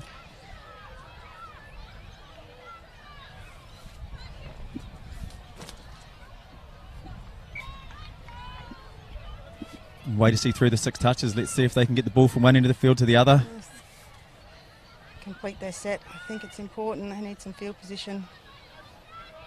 Charlotte offside there. Oh, she looks quick. And Toowoomba looking to bring some fresh legs on. So good stop there by Gold Coast. Toowoomba unable to reach halfway, Yeah, as you can still see. struggling, aren't they? Yeah, their defenders are working a little bit harder in the Gold Coast team. It's a lot easier working hard through the midfield on defence than it is waiting till you get to the goal line, I think, Renee. Yeah, 100%. Nobody wants to be down there if they can avoid it.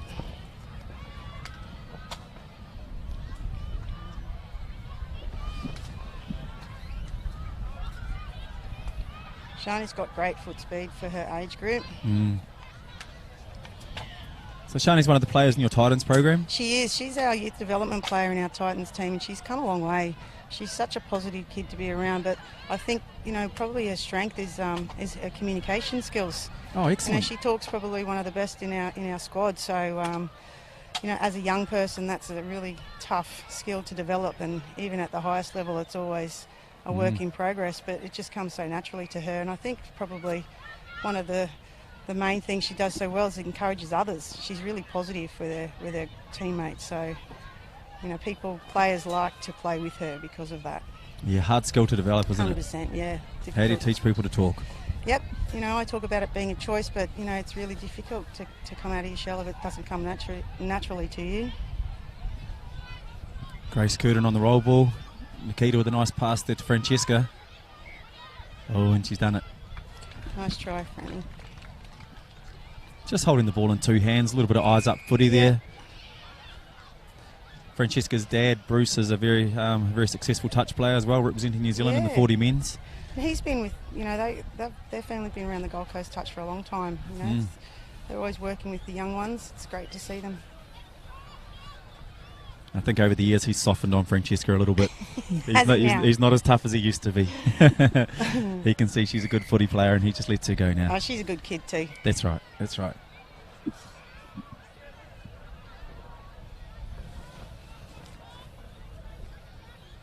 So you've got a big game this weekend, Renee?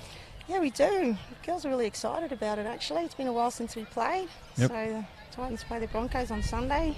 Amazing. And the outcome of the game? Oh, look, you know, I think really, I mean, whoever wins this goes into the next, takes it through to the next stage. That's right. And it's a bit open right now with which of our New South Wales team we play. I'm not really quite sure. Definitely. Because it's so open. It's anything can happen. So, yeah, it's going to be a great game. The girls are really looking forward to it. They're super excited. And really different style of footy, just one 30-minute game, isn't it? Yeah, and, you know, the change of the fields is, you know, it's good fun because there's a lot of, you know, there's less rucking and a lot of attack. That's right. So the girls enjoy it. And we all want to see touchdowns. Yes, we do. Gold Coast back into attacking position. Yep, nice scoop out of half there. Yeah, well, Caitlin probably could have held her width. Nice try in the corner. Awesome. Great scoop by Felicity Kane. Getting the ball to little Billy Lee on the corner there. Right to left pass. As we said earlier, we see a lot of touchdowns on the left-hand side of the touch field.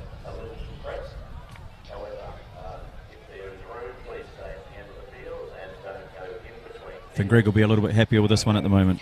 Yes, I'm sure he will.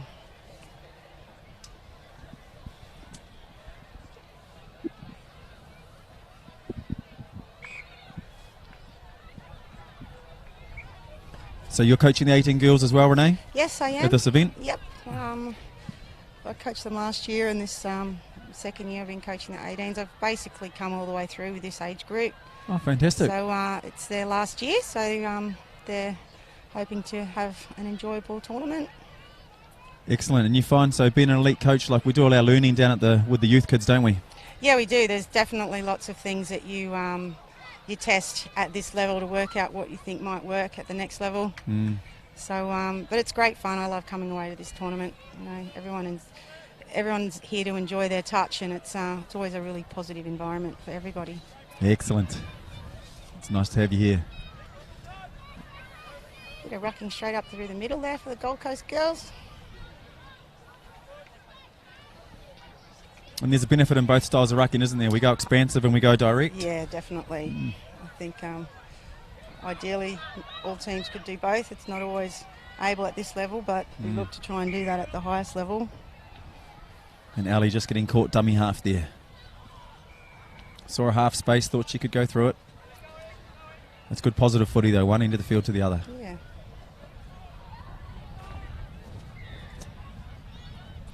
Been called offside there.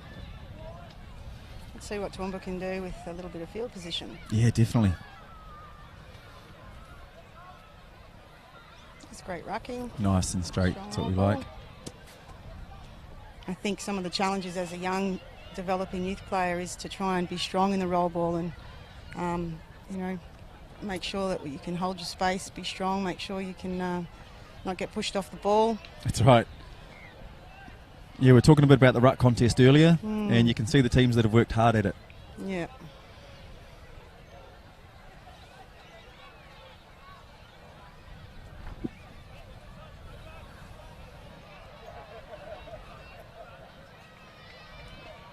There we go, eyes up footy. Shani again, great pass. Players looking to sub, fresh legs on. Let's see what they got when they come back to the middle. Need some players on. Good girl, Charlotte, just holding the ball up until her team gets on. She's got good, great short footwork, Charlotte. Francesca's back on again. Here we go. They're going to sweep to that shot side. Nice try there. Yeah, Ella Darlington just got caught up in the touch there with two hands. Nikita running through the open space. Probably a little lack of communication there from that defensive link in middle.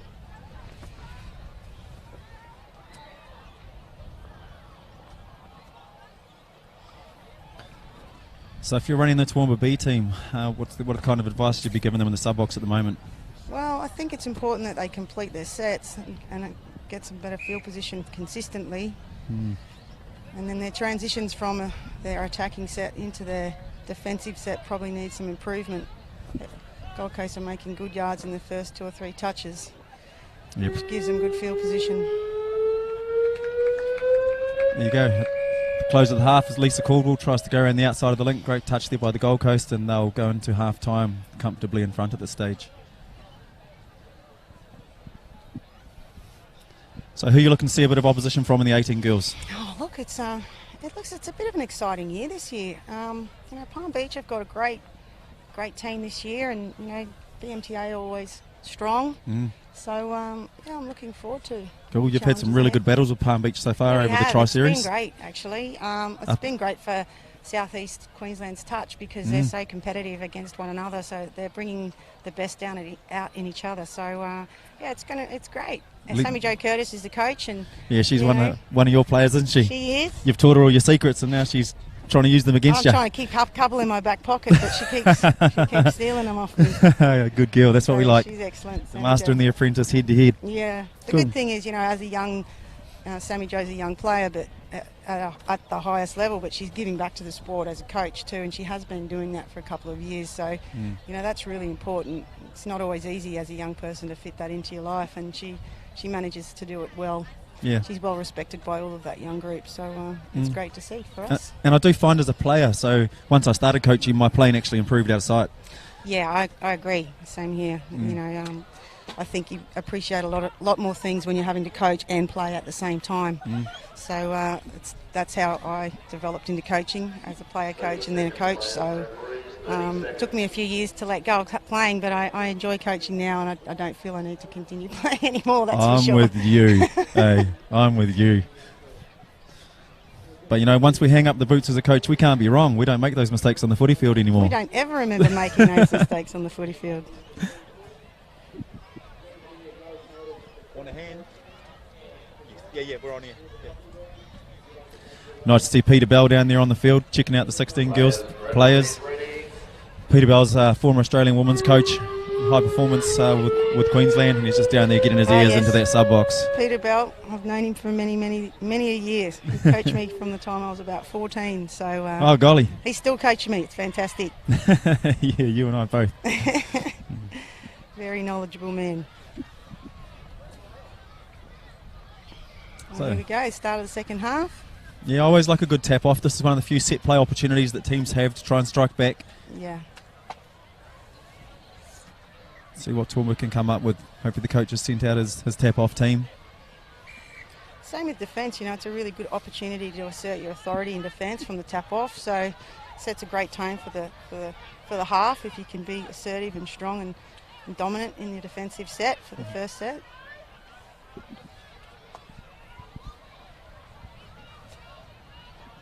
The challenge at this age is to not slow the ball down at the... there's times to slow it down, but these girls are still working on that, I think. Yeah, agree.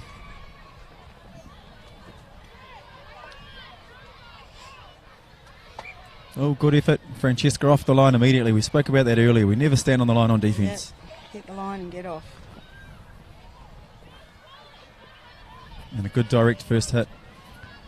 I'd like to see Shani getting her arm out there and getting the ball on the deck and stepping away from the touch. Changes the momentum.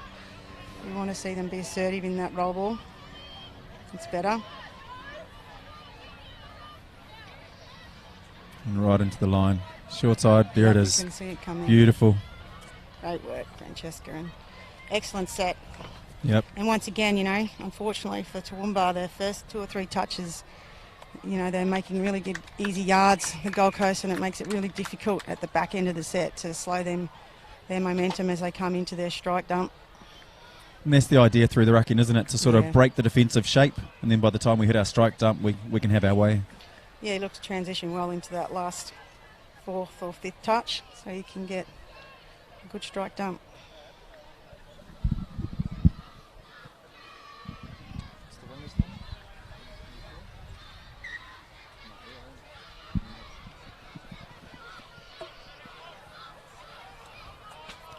We'll see Gold Coast running the 135, the blitz defence, or the wave as it's known, off the tap off, trying to steal a few touches, steal some extra metres, and put a bit of pressure on Toowoomba.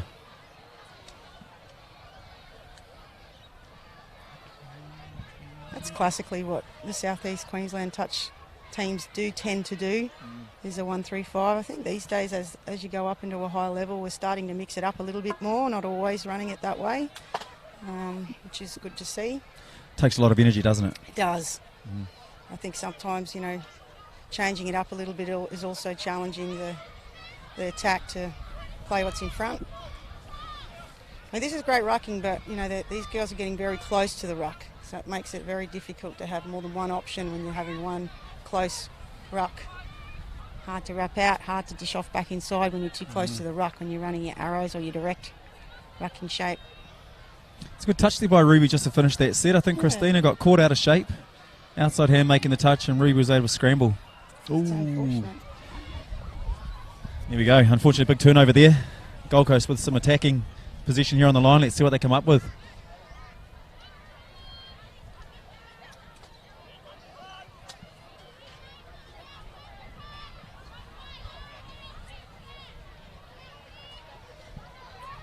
And here we go, Nikita coming around the back.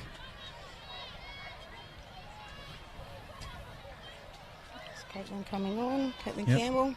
She's been with the Gold Coast teams for a long time too. Oh, a little bump ball there. Unforced error there.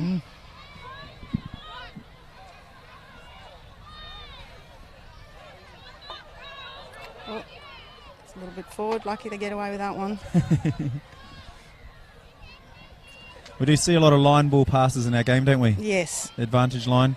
Guess it's a bit like NRL, plenty of line ball passes in Indeed, that too, isn't indeed. Just taking every advantage we can get, I think. Absolutely. That's great defence there from the Gold Coast. Yeah, that's right. Pushing up on the open side, not giving them any space to shift it. Yeah, great shape on the turnover. Challenge here is to, you know, slow that ball down long enough so that they can get some depth to the Gold Coast. So moving forward into the rest of the tournament, especially when they're playing stronger teams that are going to move forward defensively, you want to be deep when you start your rucking shape.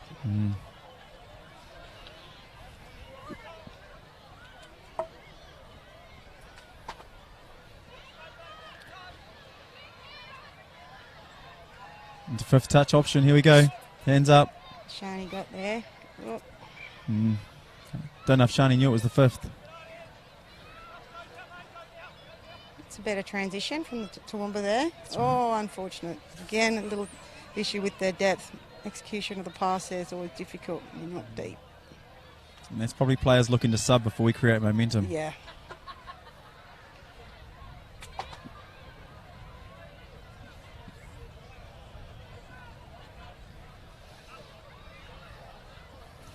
All right, Tegan with the ball. And Keisha into half. He's running the chicken there. Shani with her footwork. Long ball to the winger. Boom. Great try. Great hands. That winger's, I think she's got a hat-trick now. It's very handy to have tall wingers. Yeah.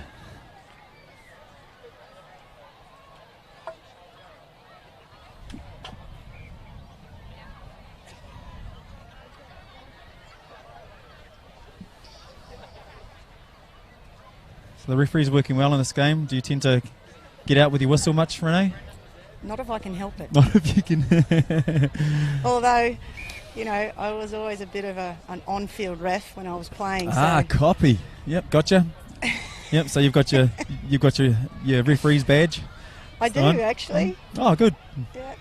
I used to do a bit of refereeing as a young player to earn some dollaroos, pay for the touch trips that were always coming up. I agree, and a lot of these kids here do it as well for their Yeah. pocket money. So yeah, it's good. It's always handy to have experienced life out there in the middle as a ref. Yeah. We'd be lost without them. Oh, We're quick yeah. to criticise, but we definitely would be lost without them. That's right. That's great rucking straight up the middle. Yeah, they definitely know the way home. See what they can transition into with their strike dumb if they can get to some good shape. That's great rucking from Tegan there. And then here's the issue, we slow it down. Slow up. Keisha a bit unsure there. Great running, Tegan. Yep, short side pick. See if we can finish. Oh, hard unlucky. luck. Yeah. Great look.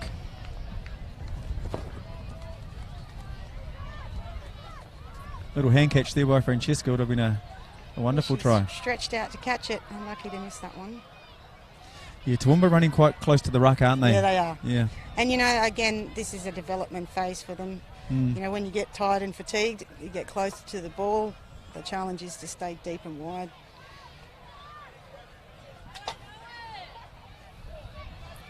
Christina and Ruby here with the ball. It's a bit more of assertive run there. She wants quite well, Ruby, doesn't she? Yeah, she's working hard. Yeah. Yep. And she's got a lot of effort all over the park, so. Bridie out here on the wing. I'd like to see her stand a little tighter so she can give her inside players some opportunity to get the ball out to her, those Toowoomba girls. Here we go, and we're sweeping on now. Let's see what they've got.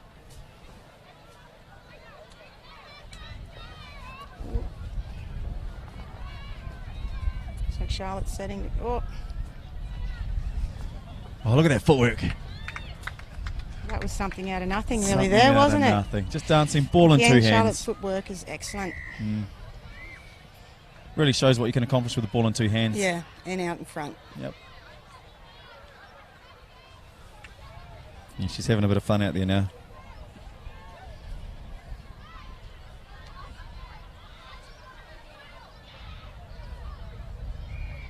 This is a challenging stage for Toowoomba now. Down a number of touchdowns. Difficult to try and find some momentum. And at this stage of the game, we're just looking to complete our sets. 100%. You Yep. just want to complete. You want to get some positive results, even leading into the next few games.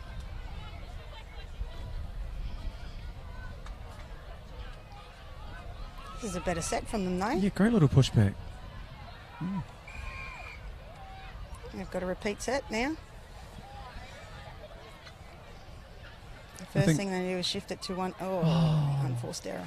Yeah, well, Cameron Unfortunate. just threw the left to right pass there. I think she may be left-handed. She was comfortable throwing that one back. Yeah, it looked fairly smooth, didn't it? Yeah, and then she had to come off the ground to throw this way, and it just looked a bit tougher. So And again there for the Gold Coast girls, and the challenge is really to get their arm out and clear that space. They can get a clean roll ball.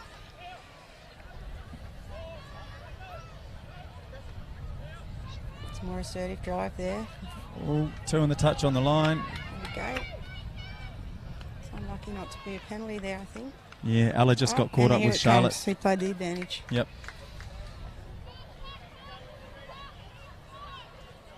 See what they've got for a repeat set. Charlotte calling a half in. She wants to use her footwork. Running some static plays. Got him.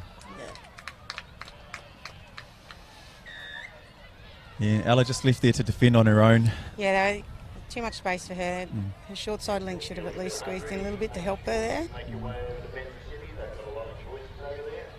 But again, that's a developing defensive strategy for this young Toowoomba side. You're just squeezing up a little bit, isn't it? Yeah, just shortens the space in which the defensive middle needs to protect.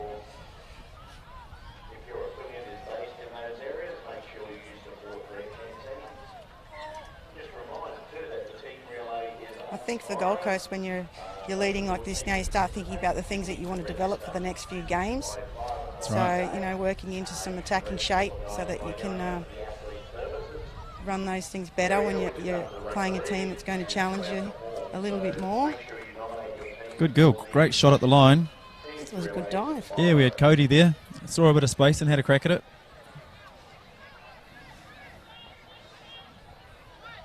And sort of now, earlier on in the tournament, when the eyes aren't on you, is probably a good time to run a couple of plays. Yeah.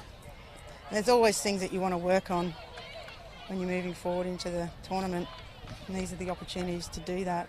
And alternatively, for the Toowoomba girls, they're the same. There's certain things that they should be looking to work on to develop as players and as a group.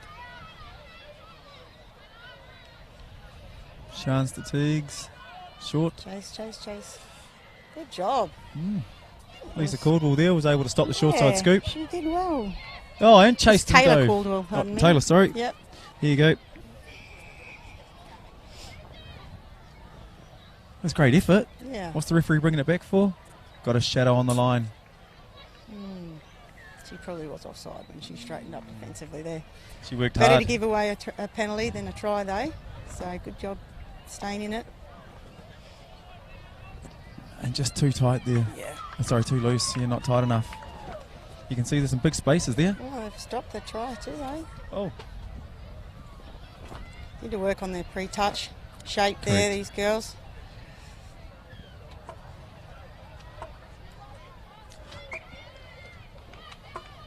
Handling error there.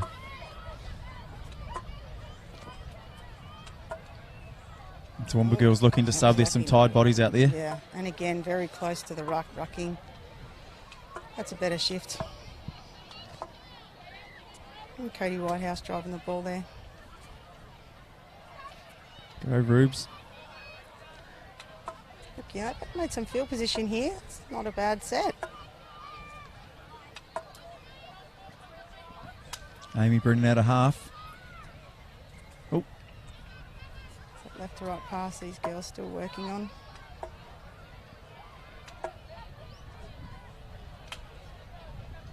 And Ellie Graham, Charlotte's sister, playing the ball on that far wing. Yeah.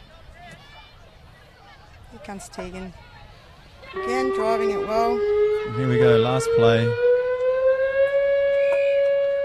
Oh, and they're getting repeats that penalty to finish. Oh. Shani just going to take... Oh, no, they're going to play. Whoop. And the game is finished. Here we go. Great game there by the Gold Coast 16 girls. Greg will be happier with that one. Better positive finish for this girls in that game. So That's right. he'll be much happier, I would say.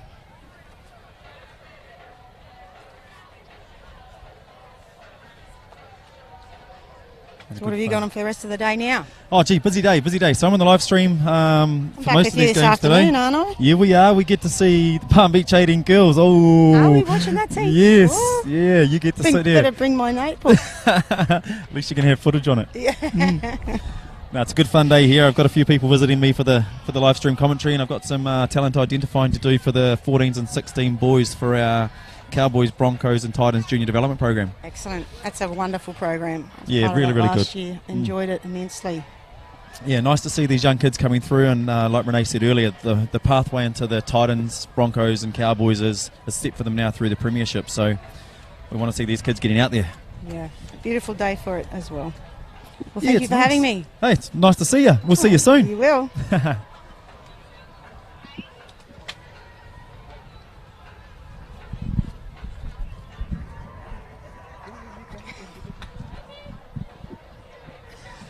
And just looking out across the teams, it's nice to see all the families here on the hill, of the Field 1 hill. There's a lot going on, so we are involved. We have 21 teams here.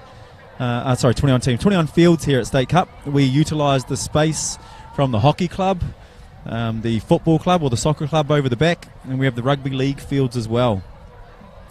There's a lot of people sort of flow into Harvey Bay. I think we have 7,000 odd people that rock on in. And I know there's a lot of families that drive up with their caravans too and spend the week here. So it's really, really good. School holidays, it's the last week of school holidays. Unfortunately, these kids have got to go back to school on Monday. And I do know a lot of parents that tend to give them a bit of a break on that day. And there are a couple of schools that have pupil-free days as well. So it's good. Harvey Bay really relish. They look forward to this event every year. And to think it used to be on a Friday, Saturday, Sunday. But now we give the kids the Sunday off.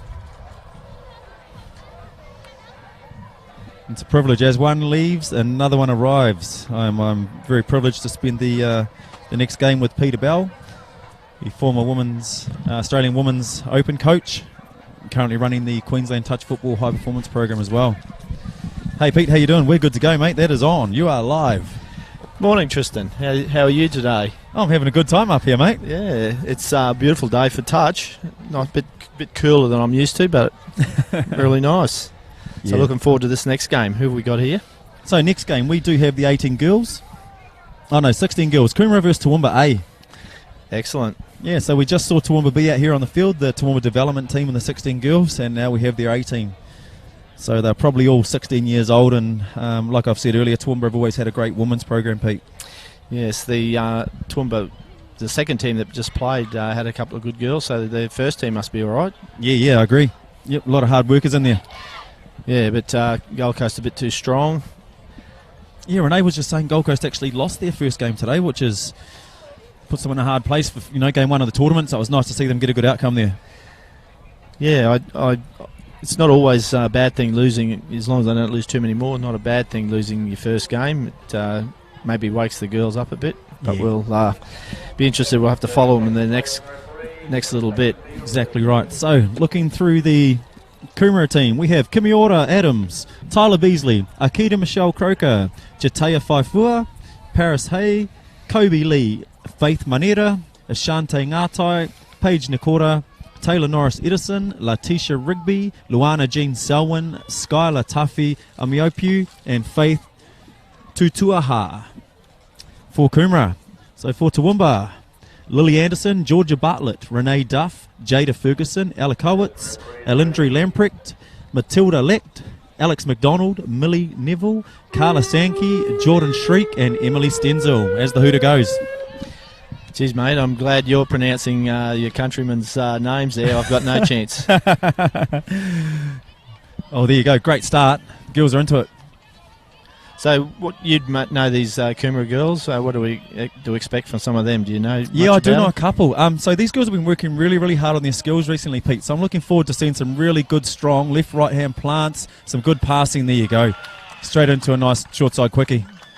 Yes, the right middle for Toowoomba just a little bit slow. Got beaten on the outside there, and a good bit of work.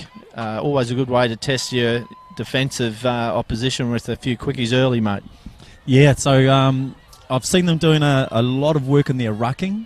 So the ability for a lot of these Coomera teams to get the ball from one end of the field to the other with a lot of intensity, they've been working on. So I do expect them to see them doing that well today. Do you see that Coomera in particular, a lot of New Zealand expat juniors, do you see a New Zealand style, or is it a uniquely bit of a flavour, Australian and New Zealand style? What do you see? Yeah, so initially, I do believe so. Over the last couple of years, they probably did start that way. Looking to run a lot of trick plays and utilise their footwork. But I think over the last 12 months, they're really developing a nice and intense crossover hybrid game that we like to see. So they work hard on their defence, push their defence hard, work on their rucking, and their attack is just an outcome of working hard in those two areas of the game. Yeah, well, we saw again then even Toowoomba girls went the short side. Jada Ferguson is one of our TID. She's a junior Titan, so from Toowoomba, so she went through there before. Coomera up to it in defence. So we'll just see there's Jada again. We'll just see what they're working to here. Mm. There you go, Coomera liking to push their links up as well.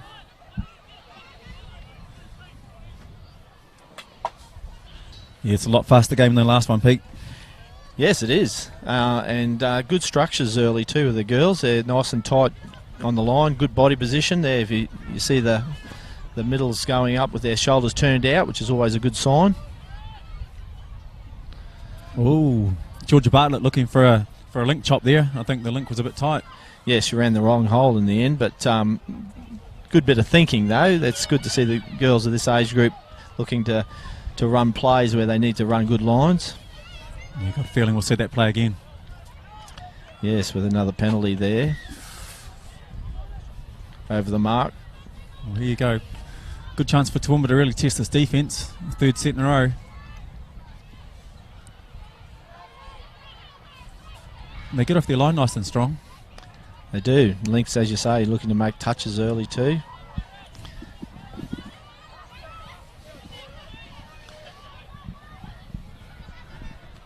Oh, Bartlett again. She's got a nice strong right to left pass. Yeah, it's just probably scanning for who she's going to hit with that ball might be something she needs to work on, but it's good to see that she's exploring things there in attack. Let's see if Coomera can just get a nice structured set from one end of the field to the other. Yeah, they probably need to get this group off. They've been on for at least 2 sets, and need some fresh legs. Especially after I talked their rucking up. Absolutely. Here you go. Well, the winger wasn't sure that a little bit of sleep there. If she'd kept running her line, she probably might have had a bit of a run down the sideline. So the Toowoomba girls now are going to come back in. We haven't got much out of their half, have they, these Coomera girls? So no. Toowoomba need to convert in this set. A bit like last night, mate, with the Queenslanders. You need to spend a bit of time down there and convert if you can. Yes. And there we go, Jada with the ball again. She's got a great pass on her, Jada.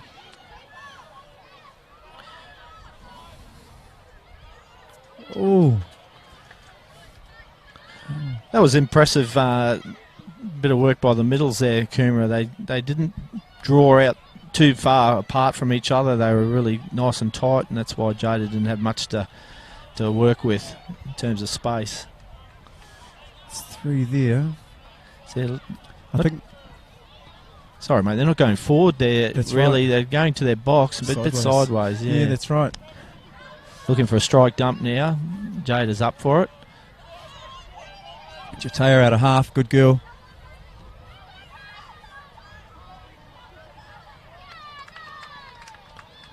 Lost control in the end, but a good run, and now they're down in where they need to be. We'll see how Toowoomba respond and see what sort of mileage they can get.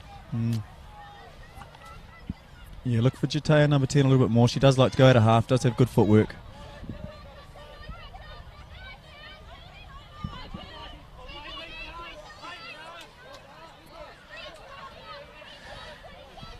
Here we go, Toowoomba getting subs on and off very quickly. So that was a better set, and they're going to finish it off here now with a scoop. Georgia Bartlett again. Great touch. Now that was a good set by the Toowoomba girls. They went from their line down to a strike dump and then across the score line of the opposition. So that's what you want when you run a set. But if this pace keeps up, Pete, there's going to be a little bit of fatigue towards the end of this half. Yeah, it'll be a bit of a test of their fitness. Although I know there's quite a big preparation program for a lot of these girls coming to Junior State Cup, isn't there? There's a lot of inter-affiliate games going on beforehand. Yeah, correct. Yep. So their fitness is probably quite good, and certainly they're looking pretty cut to me. Yeah. It's always hard to prepare for a 3-day tournament, though, isn't it? Absolutely.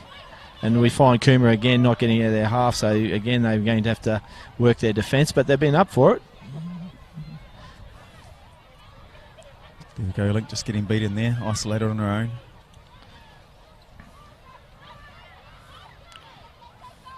Oh, Georgia Bartlett, great pass both ways. It was good work by the left link from Coomera. She pushed up and blocked off the outside space, but she didn't get the support on the inside. So at this level, 16 girls development, what sort of skills are you looking for from the players, Pete?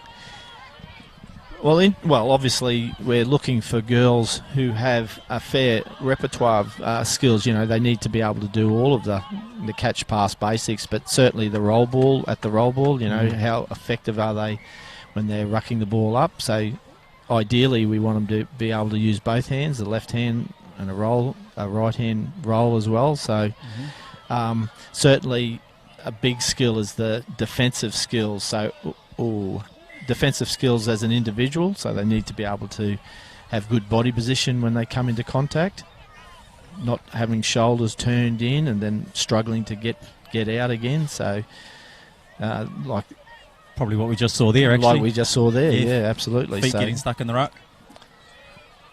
So that's the key to it. They're the basic skills, but I guess that the other thing is it's all about, and this is a tip for a lot of the juniors listening, it's very much about your consistency. You don't have to be the best player on the field in every game, but you do need to reduce the amount of errors you come up with. So if you're consistent, and most of these girls at the moment are playing that way, so consistent, not too many errors, and take your chances when they come. So that's the important thing. So let's see if they can get out. Tristan, this is the one area they're probably not being great. Their defence has been excellent. Yeah, agree. But that's third touch, and they're not quite at halfway yet. So you want to be over halfway on your third if you can. Yeah, agree. It gives you at least one opportunity, doesn't it? Yeah. Down the attack end. Chatea again. Gone through again. Ooh. Cameron Turner down the back awarding that one. He's happy with it. Yeah, I was happy with it. Excellent. Again, as you say, Chatea's footwork and her ability to beat defenders there, and I think she's been the go-to person for Coomera in the attack side of things, hasn't she? Yeah, definitely. And she didn't have to spend that long set through 3 sets on the line there. She's probably a bit fresher at the moment. Yeah, so I'll write her number down anyway, so that's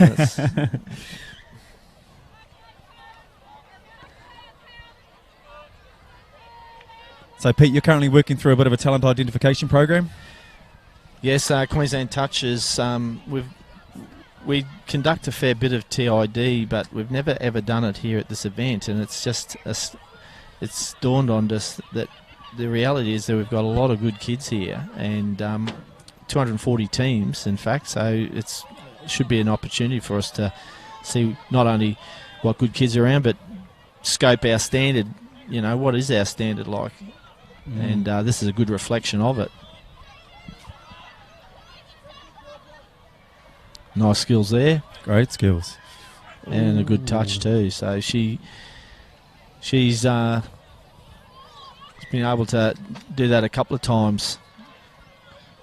And there's a penalty. What was that one for? I missed that. I'm not sure because he's advanced it as well. Yeah. Maybe not making the ball. Returning the ball? Yeah, correct. Yeah, referee's always right though, mate, eh? Oh, don't have to tell me. Yep. I own a whistle, Pete. Do you own a whistle? I do, but I don't use it, mate. I'll leave that to the other man. Good body position by the left middle. Again, if you watch, you'll see the good middle's making that touch facing out, and the inside space is covered by the other middle, which was pretty much what happened there. Referee said you didn't make the line, though, so that's the key to it. All very well to block off the space, but you've got to be onside. Yeah, Faith just didn't make the line there. Jada was looking to have her way. Here we go.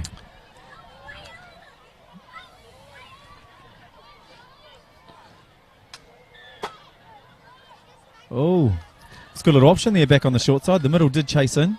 Yes, and Link just got a hand out. Well, the Link was there to do that. I mean, that's the secret, and a good bit of work. Yeah, a little bit of indecision with the two Toowoomba girls there. There was no half, and opened it up for the Coomera girl to dive and claim possession. They're going a bit more direct now in their rucking. They're still not getting to halfway on the third, though, are they? No. That's your pass mark, kids. Yep. Over halfway in 3 if you can. Ooh, if that Link had stayed out, they could have had an option there. Yeah, it's probably a skill that's died a little bit in the women's game. A little bit of the A, we used to call it, pretending that you're going to come back inside but staying out. I like Toowoomba coach will like that. He gets to bring a fresh team on and gets a recount. Yeah.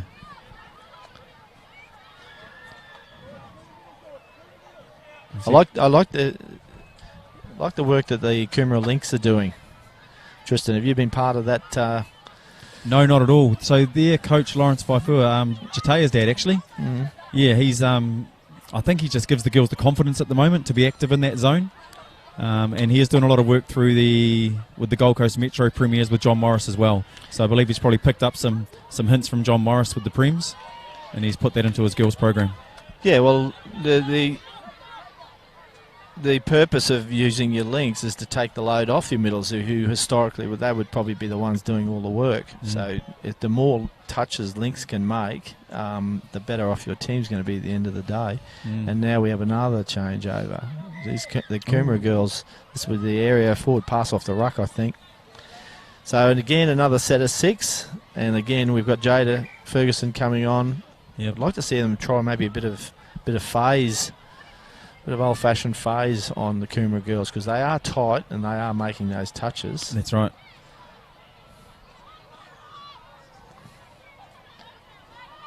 Whoop. Yes, it was on there for a second. Jada's asking questions. Yeah.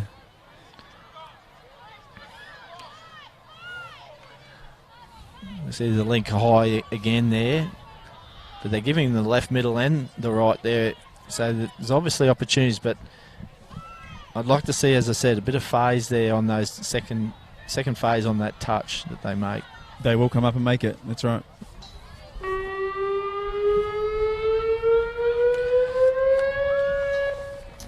Jada getting caught dummy half there as we go into half time. So Coomera leading 1-0. 1-0, I believe. Score. It's interesting that I think the game has all been down on the Coomera line. Coomera leading the game, though. Again, a bit like last night. I think for the Toowoomba girls, probably Jada Ferguson, everything's going centred around her. We may need to explore some other options rather than just Jada at the moment for the Toowoomba team. Yeah, and there's no way through that middle zone, so I really like that first play they ran where they ran the rooster and she was looking to hit the link on the chop. And I think maybe looking a little bit wider through that wing link space will work for them. Like you said, the links are working hard, so maybe a little wee A on the link to get the outside. Yeah, good call. I think anything on the edge now, because the middles are tight, and anything on the edge or anything that's phased might discover a bit more opportunity for them. On the Coomera side of things, well, their coach has just got one thing to do, and that's to get them to get into the opposition's half. So again, as we've been saying throughout the call, over halfway in the third touch. But ideally, the reason they're there as well is a lot of unforced errors in their own half, which has limited their opportunities. So they need to tidy up that a bit, because I expect the more they get down there, the more pressure they'll put on Toowoomba. Toowoomba haven't had to do very much at all on their line, have they? Agree. Even looking at little Faith before, when she tried to go through a couple of times, there's a lot of footwork in this Coomera team. They've just got to fix that rucking up and they'll be on. 30 seconds, players, referees, 30 seconds. Yes, it's no respite here, is there? It's a quick half time. Normally a touch game would be 5 minutes, so these girls only get the 2 minutes and then they're back on and back into it. So half time's valuable, Pete? Well, it'd be valuable in as much as giving the coach the opportunity to get them all settled and refocused, I believe. That's right. Give them that one thing that they've got to fix. As I said, Coomera, let's get out of our half, spend a bit more time down the oppositions. And for Toowoomba, well, our attack's a little bit one-dimensional at the moment, so we just need to vary what we've been doing and look for some other options. That's right. Yeah, I do expect the Toowoomba coach to be pretty much talking about his attack down there. Their defence has been okay. Their rucking is really good, but he's had too many opportunities to not have converted one of them.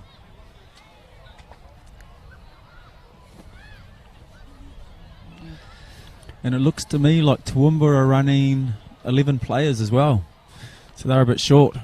Got one girl on crutches, unfortunately. Yes, well, that may not be such a big deal today, but with 3 days to go. Yeah, it's going to see them at the back end, especially with Coomera running a full set of 14. All right, let's see what Bartlett can do off the tap.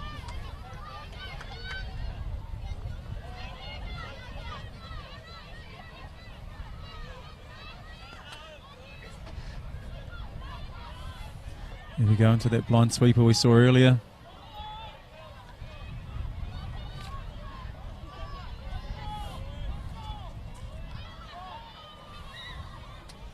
Great technique at the touch. Oh, and there's nice that play. ball. There we go. Yes, and that ball's down. That was good left to right pass for a 16-year-old girl. Yep, from Bartlett. Yep, she can really let it rip. That's another number I'll put on my list, Yep. Tristan.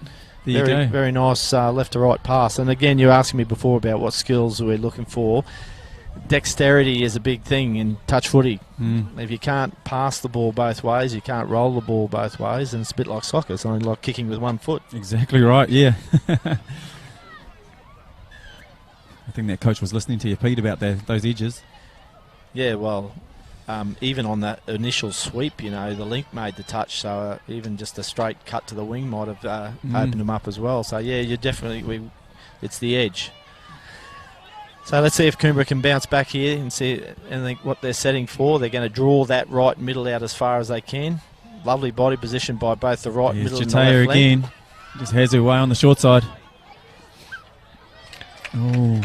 Just didn't have a variation for the in behind the line, the cut or something. Correct. To run there. And we often do that in a training situation, just show the girls and boys for that matter how to convert some of those opportunities. If a team can mark up really well, it's very hard sometimes to exploit if you haven't got a plan. There you go, great rucking. And they're over halfway in 3, see, and that's the secret. That's not really a secret, isn't it? Well, that's right, You know? and probably a little bit slow on the interchange. They might have undone a little bit there, but Jada in on the last touch. Middle's got her covered, but where's the other middle? Oh, he's awarding that one. Yeah, there you go. Great start to the second half by Toowoomba. So we're looking at 2-1, Pete. 2-1 indeed.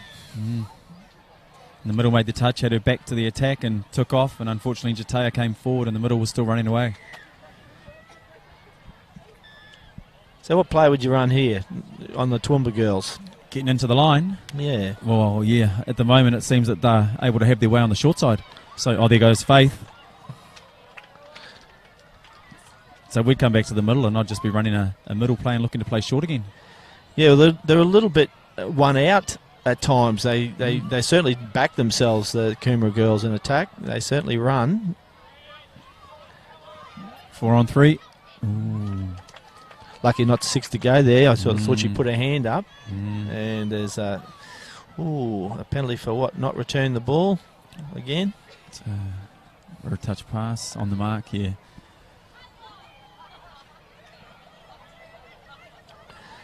You know, not they've probably practiced it, but I can see Toowoomba have sort of tightened up around the ruck on that side there, especially with their experienced players. Here we go. Oh, great touch. Very good touch. That was a touchdown for all money there. Great touch by Taylor. Catching Jordan down the sideline. Showed a clean pair of heels. I thought she was gone, but it was a great touch. But again, set up by Jada Ferguson. She just read it early. There's a bit of space there for a winger. You noticed that the link end winger are a little bit in field, and she got rid of it quickly, and the winger was away. But anyway, they're setting for a sweep play here. Jada around on the sweep. Got it. And a nice cut ball to the winger. Jada. She's all over him at the moment. And left to right passes, Pete. Left to right pass. So they got a couple of them in this Toowoomba team. And it looks to me like Coomera are running what we call pocket or eye defence, giving the left to right pass. They might have to review that. Yes, the Coomera girls probably getting caught bodies in, but not turned out far enough to make it on that chase. And they're holding the spaces well enough, but again, it's really hard when you've got teams who've got good passing games. It's always going to exploit that compressed defence. And Jada certainly did it that time. Oh, ball on That's the an right. error, yep. Bummer.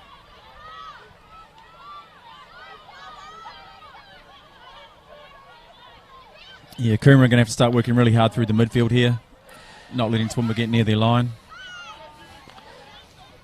But their sub-setting pattern that Toowoomba use is fairly conventional, but it's not being read on the open side by the Coomera girls. They've got to get up and chop that off and make them use more touches getting to their box. But see, again, they're down here, third touch.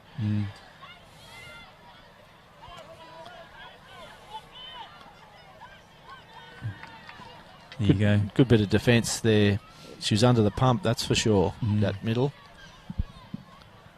Finding it hard to read the numbers on those Coomera shirts, and we've come up with an unforced error again. It's got if we're not going over the ball, so maybe that little skip to the side, looking to get the ball back. Jada must be fit because she's been there for multiple sets, and she's going to stay for this one. Of course you would. Yeah,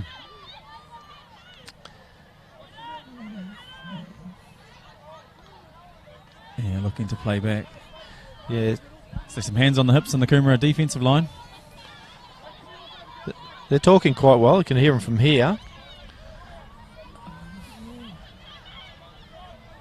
And Bartlett. So we got the Toowoomba's 2 passes there in the middle. Duff into half.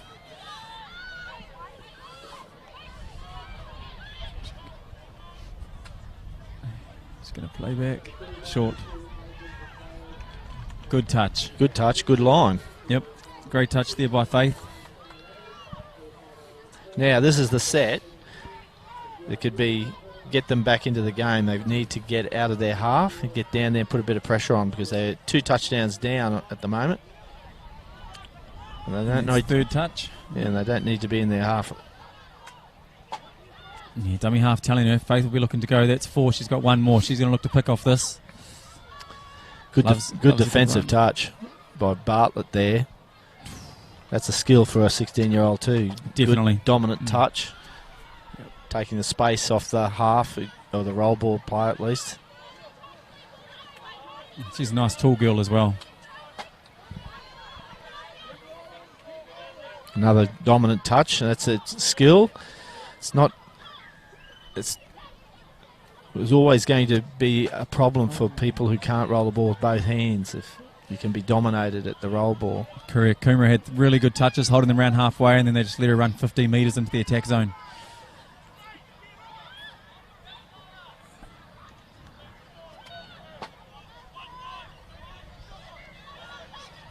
See, that right middle better cover the inside space. She was a little bit slow. Yeah, she's tired. I think she's feeling it. Yeah, she's tired. She looked like some of the boys last night on the TV. On the Origin, yeah.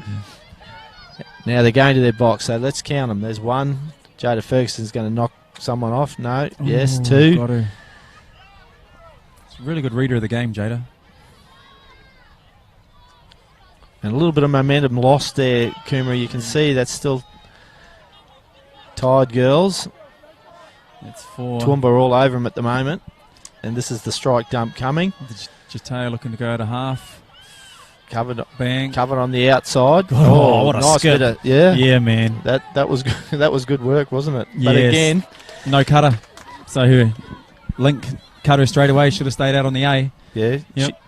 Liked the way she stood Jada up there. She just got Jada to square up a second and accelerated right away from her. Now we've got Toowoomba with an unforced error. Girls getting tired, so now this is Coomera's chance to get back into the game, and there's not much time left. No, and unfortunately, so they need one here. Yep, unfortunately their best 2 defenders have both got hands on the knees now. Best 2 attackers, hands on the knees off the field. So penalty, which would give them an extra touch. So this is the set they need to score on. What's your go-to play here? My go-to play with these girls at the moment, like I said, they've had the short side a couple of times. Even to get a sweep around and try bust through the short side, catch them up in the touch. Yeah, I'm thinking anything that makes a tired defender have to move. So, yep. Working hard. Yeah, maybe a bit too hard. Yep. A switch on that link was the option, but he's got her for not quite making the line. So they've still got a chance here, Coomera. Yep. Now look, if they ran your phase play here, Pete, the winger's nearly in the middle of the field. Mm-hmm. On this side, there's 20 metres out here. Yeah. And as that right middle pushes up hard, they could apply a bit of pressure to her because now they've engaged her. The line's pretty good pre-touch position by Toowoomba though, so not a lot there. I think that's touch and pass. Yeah. Yeah, good read there by Cameron. But again, probably just a lack of a set play to have there, to go-to play. Coaches sometimes call those, but the girls, when in their fatigue, don't go through with it. Just heard the Toowoomba coach yell out, "Where's the hooter?" He's hoping for it.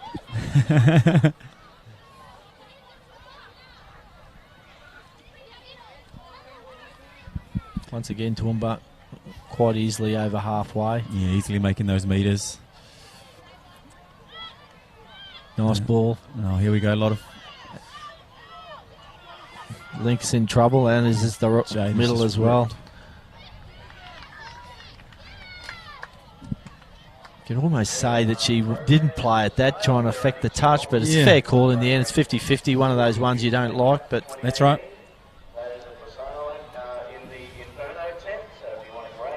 Let's see some energy from Coomera here to stop this touchdown. We'll show a bit of character towards the end of the game. Good, still getting nice and high with her hand out. Good locking it off the line. so persisting with that sweeper play, which is good. That's moving them. We'll see what if they have a going to run a bit of an ML there. It's a good option. If Jada fed the rapper there, they were gone.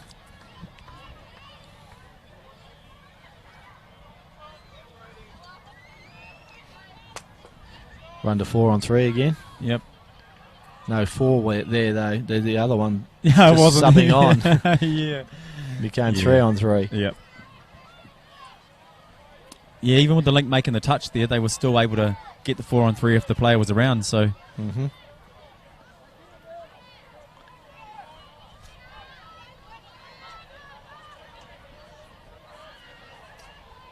Now their collisions are coming in. That's the fatigue. Yeah. And the errors are still there from Coomera. So that's probably the biggest thing for them going forward, isn't it? Yeah, definitely. Their error rate within their own red zone. Look, and I'm sure if they get to watch this game back, Pete, they'll probably review that and see that as well. And as we speak, Toowoomba have come up with a similar unforced error. And this is the big thing you asked me before, what we're looking for. We're looking for that consistency. And so girls can undo all their good work in a game by simply making too many errors. Oh, that was a little bit aggressive there, a little bit too hard. Yeah, and it's the ability to still perform these skills in the last 5 minutes of the game that we see in the first 5 minutes and then perform them in the last game of day 3 as well. 100%. You know?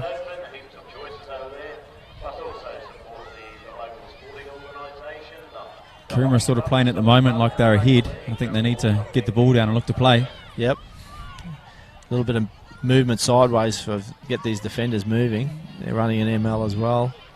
Was There that it a is. Rooster? Sorry. Yep, little she's rooster that- to the short. Yeah. He's going to ask his sideline buddy. I thought it was down, actually. Yeah, so did I. There you go. And on the hooter. So that... What's the score there? So is that a draw? I don't Maybe we miscalculated, mate. I think we're... I thought Toowoomba were up. because, on that one. Toowoomba have just thrown their hands down as if to say, well... Yeah, So maybe we got that wrong. maybe that was a draw. All right. On the buzzer. On the buzzer, that's right. Yeah, I thought Yeah. you were keeping count there, by the way. I better flip my pad over. Yeah. Well, we know it was probably definitely not a win to Toowoomba because they looked fairly dejected Dejected at the end, of that. So yeah. I'd say it must have been the draw. Yeah.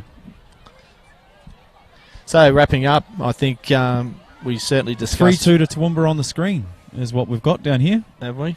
Yeah. Did we I thought Toowoomba scored 3, but obviously not. Yeah, 3-2. So, interesting. Yeah. We'll see how we go. Yeah, they do look a bit upset about it. Yeah. The player of the game there, what was your call? You couldn't go past. There was one in each team, wasn't there? Yeah. 3-all. 3-all's the call. Just had the official call come in. 3-all. That's why Coomera were cheering and happy. It was 3-all at the end of the game. Yeah, I'd be looking at the 2 J's from each team. Yes, absolutely. Yeah, Jataya and Jada both having their way. I think Jada was well supported by Bartlett, who can throw both ways. She threw a really nice pass earlier on. Yeah, I think without a doubt the 2 of them are quality girls in this team, and great effort by the coaches to explore a few different opportunities, different types of plays throughout that game. It was a good standard of an under-16 girls game for this level. Yeah, I agree. Very good standard. I was very impressed with both teams, really their defensive positioning, and that's probably one of the areas of the game, or the female game, that's improved a lot over the last couple of years. A lot better structures and a lot better understanding of how to defend in a game of touch. Yeah, that's right. And I thought that was really good. And with so many options, in the past, teams that have policies that they stick to, and with middles going up making touches and the links don't get involved, but now I think there's a bit of onus on the defender. If the defenders are confident and they have the skills and use the right techniques, then they can get involved, and the links are working hard to make touches if they want to. The middles are working hard to make touches in the right channels as well. So we saw a little bit of that from Coomera working through it, and hopefully they'll improve over the next few years working into the 18 girls. Yeah, I think their defence was quite good. It was just Jada Ferguson, her expertise was what broke it down in the end. She's probably the difference. Yeah, had her way. All right, we're moving up a level here to the 18 girls for this next game.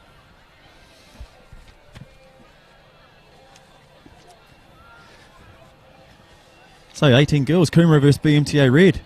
Would you like to read these ones out, Pete? Oh, well, I'll go the BMTA Red. I'll leave Coomera to you, mate. But we'll start with BMTA. So number 3 is Billy Barker. Number 1, Teelan Barnes. Number 2, Isabel Bauer. Number 4 is Chloe Cooksley. Number 15 is Natasha Day. Number 73, there's a big number for you to call, Nevi Fenton. And number 5 is Sonal Galeri, I think it is. Can't read that one. 13 is Eliane Green. Number 6 is Lisa Maimai. There's a name for you. Oh, yeah. Here we go. It's on. Yeah, 7 is Bailey Morton. Number 8 is Meg Muir. Number 14 is Sarah Robinson. Number 11 is Riley Spain. And number 12, Chelsea White. Yeah, Lisa Maimai playing for the Titans. Absolutely. So there's, Isabel or Bella Bauer played for the Cowboys in the recent premiership game as well. So there's 2 very big names playing youth touch. Excellent. Yeah, and this Coomera 18 girls team was a bit of a development team at the start of the season, but they've really improved. So number 40, Emily Arriagada. 53, Cassidy Brazil. 46, Tanisha Clark. 51, Gabby Cooper. 35, Sasha Kelly. Then the 2 Lambert sisters. 26, Ali Lambert. 18, Faith Lambert. Hazley Martin, not sure of the number. Kiara Noyes, number 19. Rose Paddy, number 20.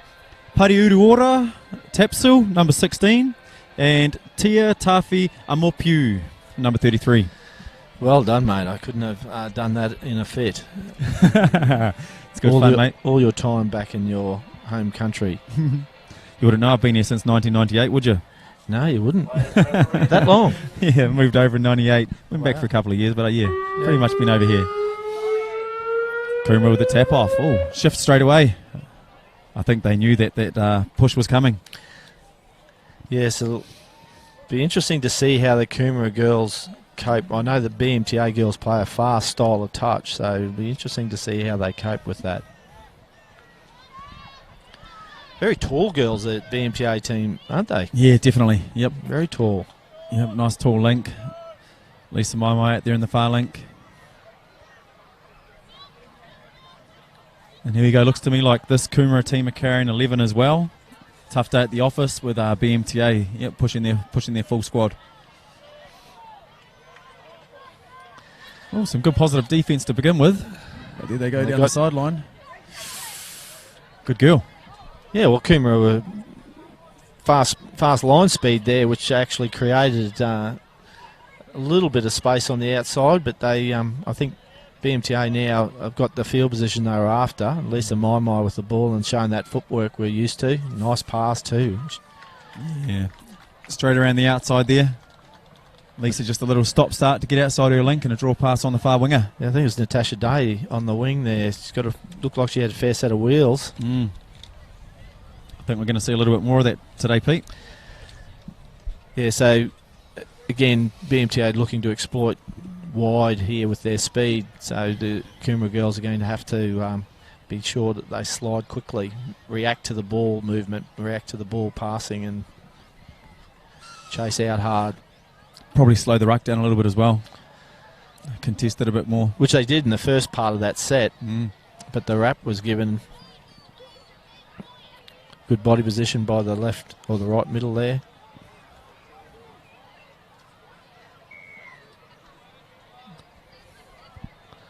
Link popping up to make the touch. Short side was on for a second there too, but nicely covered. And you look Eliane Green, the inside middle. That's what I look for, to see if the inside space is covered. As the link made the touch and the middle was perfect. Yeah, really good shape to see all the hips facing out on the short side for BMTA. Worked really, really hard on their defensive shape. And here they go. Nice direct rucking. Looking to shift the ball, so it's good vision to actually see if the defenders have dropped back, moving the ball on to someone who's in a better position. That's good vision, which is what you expect in an 18s. That's the difference from the last game. Probably a little bit more at the higher levels here. You see a bit more vision. Great touch made by the winger there. Rose Paddy squeezed the space up, made the touch on the link before she got the pass away. So Coomera looking to get fresh legs on. Was that nice easy pick? You're all struggling here with their subs. You see the shape that there was the Teal and Barnes it was for BMTA, pushing up, blocking the space and holding her. There she is again. Numbers here. Go Gil. She's away. Oh, down the sideline, Emily. Sarah Robinson in the end making that touch was a good effort. I think she always had it covered, but dived anyway. That's a good thing that you see a bit more in the game since you would have been watching and playing, Tristan. The girls, not only the ability to dive, but the want to dive. The skill set, yeah. And especially getting away from, there used to be a lot of knee diving over the last few years. Yep. And they're really getting into that proper extended diving out of a swimming pool style. Yes, leaving the ground, going up. That's right. Some of them, but the willingness to put their bodies on the line, so to speak, is something that we see a fair bit of now. Girls, they don't care. There's this Coomera come up with an error. That's right. The mark of a good dive is a nice big grass burn, Pete. Absolutely. I've had a few in my time, mate. yeah, that's right. I was more a plotter. I couldn't dive very well at all. A fall over the line guy. Yes, absolutely. Around the outside again. Clean set of heels. Natasha's day on that edge there is, as I said in the earlier touchdown, she's obviously got that little bit of surprising speed that sometimes leaves the defenders just grasping at nothing. So it was a great effort again. So that's 2 for her. Yeah, and I'm a little bit... Oh, there we go. She just had a chance to sub. I've seen that the winger, this is her first sub coming over to this side now. So that's good. Yeah, she's saying, I've had enough.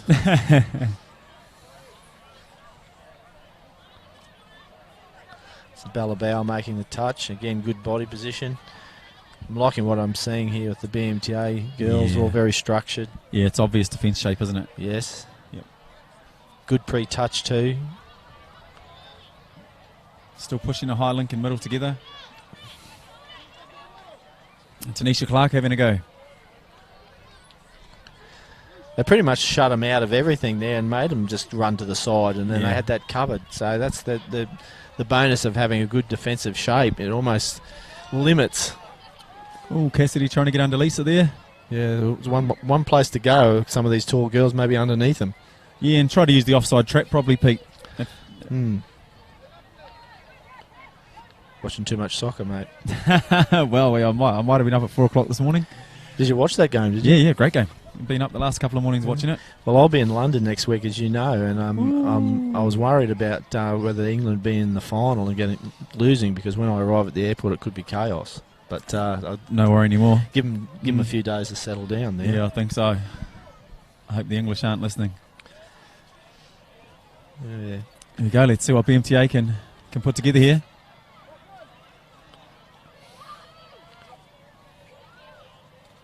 Nice little rooster, bang. Yep.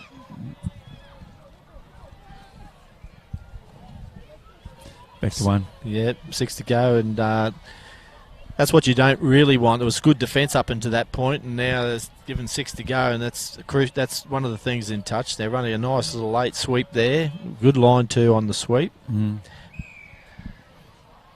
left middle not making the line, so there's another penalty, so we're starting to 6 again.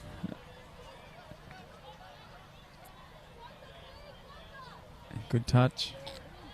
Got that short side open. Yeah. Just probably pushing the pass a bit early there, Billy Barker. I think sometimes you can run your play on that first touch and not really expose too much and waste the touches. Sometimes you have to move the defenders around a bit. Billy Barker, any connection to Ray Barker? Good question. Ah. Certainly similar sort of build to Ray, isn't she? Yeah. There we go. That's the way. Dig it in for the 5th touch. Oh, trying to sneak through the hole there. Yeah. Riley Spain made probably the first time I've seen someone make a touch incorrectly. She was actually turned in making that touch. But good bit of work by the Coomera middle to be up there blocking that off.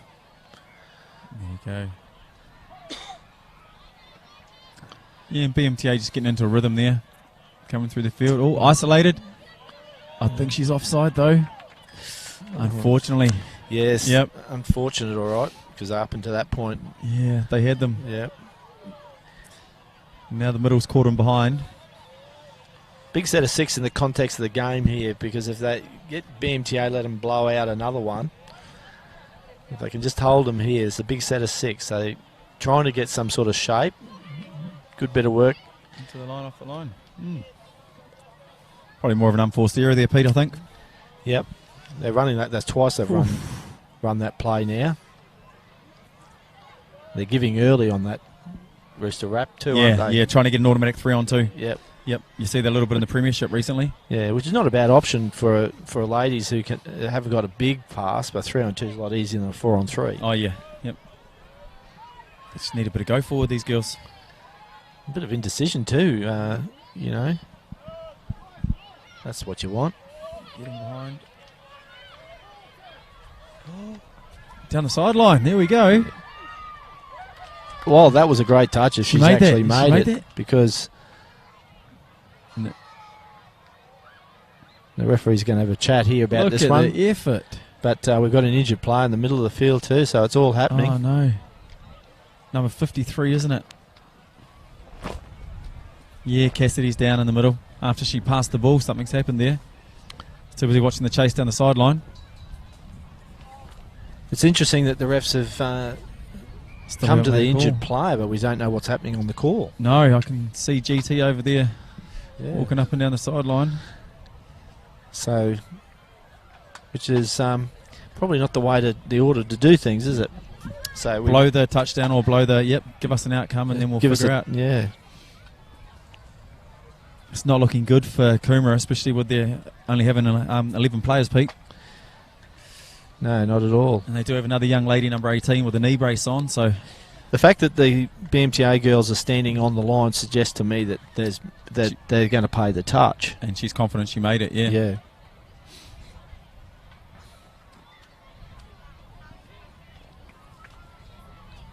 Referee's consulting now. Yeah, good to see she's, albeit slowly off the field, at least she's up. What do we got here? Looks like they're going to play the roll ball. Yep.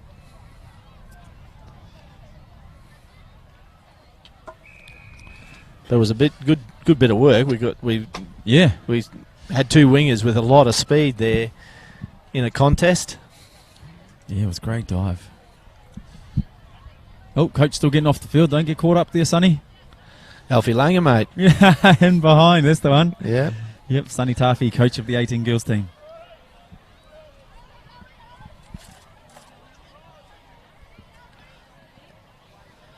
That's a great drive, and that's what you want, to get punch into the opposition's half, and there's that wrap and another bit of recycling happening. Ooh. Bad luck. Yeah, Lisa just couldn't hold it there. Yeah, she slapped herself there. I saw the dollar signs at the end of the tunnel. Great touch. Yeah, just a little bit of composure there, a little bit of discipline. Rucking is all about discipline, Pete. Getting the ball down like those little half gaps aren't really gaps, you know. Yeah, it's a part of the game that sometimes some teams just don't put enough emphasis or priority on. It's all well good having good attacking players, and it's no good if you don't get out of your half. Yeah, Tanisha maybe thought there was an offside opportunity there. Ref didn't want anything of it, did he? No chance. Eliane Green figured quite a bit into this set 6, and now she's going to sub. So not a great set from BMTA. I guess at least they're out of their half, but they've got a few fresh legs there now. So Coomera want to get to the other end as quickly as possible. That's what's ref calling there? You know, Nothing. He's let her get away with it. It's probably, you know, no control really, but Be a little bit of fatigue starting to creep into these girls. Bella Bauer there again. That's the Cowboys. She's been called into the Cowboys for the premiership game. She's a very good defender. Moving up. The two of them working together there. The two middles got it well and truly covered. Here we go, Sasha Kelly back out into the middle. She's been working quite hard on defence here.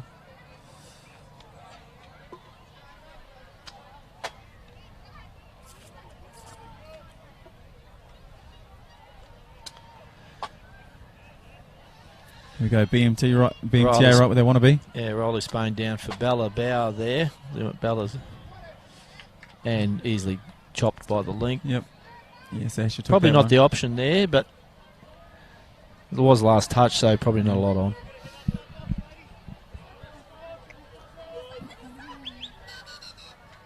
Seven on. Is that what he's ruled? Yeah, it looks like it. Yeah, we've got a 7-on penalty here, unfortunately. And that happens when you've got one player leaving the field and the other player entering the field before they're off. Too So key. they're setting up over here. An ML there and an early. That's good nice bit option. of ball. Great option. Right on the half. Billy Barker, eh? Yeah, Billy Barker actually set all of that up. She told everyone their jobs. Yep. I liked the link hole that was run on this side of the field, which opened up the space, brought the winger in, and a nice left to right again from a girl. Yeah, correct. Yep, just a great Very option. nice. Eh? Yep. And didn't have to be a beautiful pass. It was just the right option at the Yep. right time. Yep. Which has given us that 3-point buffer now, which makes it hard in a reduced game to come back from 3-0 down. But you never know, Coomera girls. We'll see what the coach wants them to do in the second half to get into this game.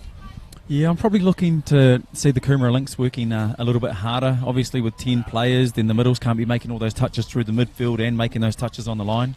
So the Lynx and wingers probably getting a little bit more engaged. Yeah, I think part of the problem too with Coomera, when they do get down there, they haven't really had too much to offer to break this BMTA defence down. And as we've said throughout the call, they're really very, very structured and doing the right thing. So it's difficult for a team to break that down without some degree of plan, some move that they can use. Nice to see Cassidy back on her feet. Oh, and she's smiling as well. There we go. Yeah, she's good. Yep. Bit ginger. So what sort of attack plays are you putting into Coomera coming into the line? They've had a few tap-offs. They'll probably get a couple more. Yeah, well, I guess you called it. We were talking about the tall players. Sometimes some statics, quickies, little slidey dives under tall players can work for you. Yep. So maybe that's, I don't know what he's got in his team, what attributes some of the girls have got, but maybe that's a possibility. Get a couple of those taller girls, maybe between the links and the middles even. Yeah, Tanisha seems keen to have a go. Put on a sweep around the outside, diving underneath somebody. Yeah, absolutely. Getting tall girls have got the long limb length and it gives them advantage, but sometimes the disadvantage is that they're a bit upright. It's a bit hard to stay down or get down, so they can be caught out with dives. So yeah, that's one option. I think they've got to move. They've got a very good middle, have BMTA, so they've got to move them around a bit. Maybe run some switches on them and see how BMTA react, because they're giving them a middle. I mean, it doesn't matter which middle they give them. So Junior State Cup, have you ever coached up here? Ever had too much to do with it? To be honest, I haven't ever coached up here. I have been here quite a few times, but I have not coached teams here. But I'm always impressed with, because this is the first level of representation, I guess, off the club system. Yeah, that's right. So this is the first time kids are exposed to representative touch. We've seen most of our good coaches come through this program, the Queensland coaches. Lisa with a great pass, nearly picked off there by Sasha Kelly. Yes, again, BMTA, that's the sort of set structures that you look for to break down defences, and they've always got something they're running. That was Hard luck. That was very well run. It was. It was a good play. Tia took off and Sasha was left. The space was too big between her. Yep. She just couldn't respond. And I think she was caught up, so she was trying to work hard as a link, so therefore she was offside and hadn't made her shape tight again after the touch. So that pre-touch, post-touch. Yeah. Again, Lisa Mai figured heavily in that play. Yeah, quality player. Coming from a quality family. Yes. The older Gemma Mai plays for the Firebirds. And yep. So they're all in our rep system in the touch, correct. Of course. Yep. I'm very, very lucky to have Kayla Mai and Rebecca Mai in the Queensland Mixed Open team with us. So, yeah, definitely a very talented family.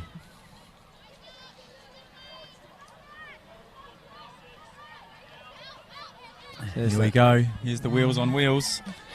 Yeah, different play, but they recycle the ball or shift the ball on those wraps and expose the inside players. So it's a good option by BMTA. Always looking for that. So wingers have got to be really aware.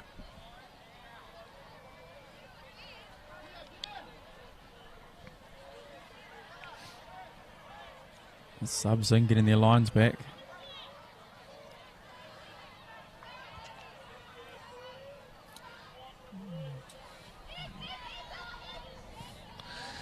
All too easy in the end. They had a sweeper play, and the sweeper was the decoy, and they just picked up and ran. Yeah, she had a couple options available there too. She did. It's a hard for the winger on this side you've got to be in to support your link, but when they pick up and run, you've got to cover that 8 metres back out to the wing zone, don't you? That's right. Yeah, it's tough play. It is. It's very hard for a winger. You spend much time on the wing? I've spent a bit of time on the wing. Excellent. Yeah, I get thrown out there every now and again, but hard work, isn't it? Yeah, they used to say that it was the easy place, but in modern touch, the wingers are worth you. They can lose you the game, or they can win you the game, can't they? Yep, toughest place. Particularly defensively. Yeah, we're very fortunate down in the Titans program to have a handful of wingers, specialist wingers, so quite lucky. There we go, best opportunities. Good girl, there we go. Yes, so Bella Bow was called out of play. She made the touch, but she was called out, so she was sitting in front of the ref when she made it. So he's called play through, which was fair decision, and of course that's how they've ended up with that one. Yeah, Tanisha's been looking for that offside quite a bit today. I think 2 or 3 times we've seen her take off. So that was a good one. Yeah, and it gives them a little bit of a confidence to come back now. They're back in on the board at least. 4-1, I believe. Yeah, converted by Pariura Ora.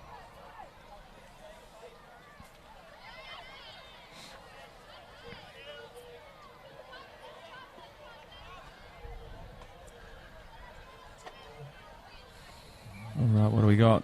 Type 4 in the middle. Sweeper. Yep, there it is. And winger. Left to right, and lovely finish. Yeah. There's that little day. Yeah. Yep. Yeah, she was already falling when she caught it, wasn't she? Yep. That's a great finish. That's a complete, I guess, the balance to what they did the last play. Remember, they sent that sweeper the same side, the right side, and then they picked up and run back to the left. This time they've given it to that sweeper, and she's got it to the winger pretty early with space and a great finish. So BMTA really showing they've got a repertoire of plays at their disposal here, and they're going to be at the back end of this event, I would imagine. Yeah, I imagine so too.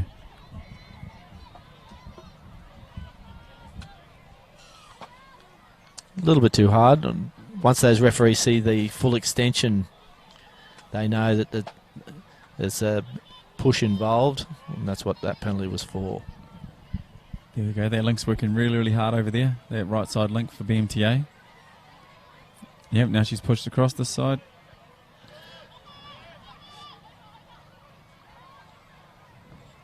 Nice positive attack, Pete. Yeah, a bit of a quickie there and catching out. The defenders having to scramble. Yeah, good to see Tia having a crack. Sasha and Tanisha again. Here's a high link again. Oh, boom. Yeah, she wound it up. At least they're getting through some plays there, Pete. Yeah, well, anything that asks some questions of the defence is always going to be good, and that's the name of the game here. You've got a quality team against you. You can't just... So it's good to see. Balabao again. She's featured a fair bit in this game.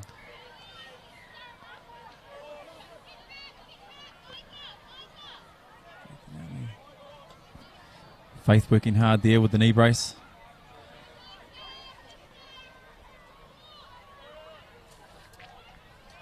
Nice left to right. Ooh. Yeah, numbers just hadn't lined up. No. Subs hadn't got on quick enough. No, that's right. Teal Barnes it was, just come on a little fraction late. Now he's got him for a penalty.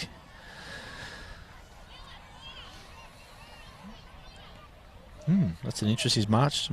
Yeah.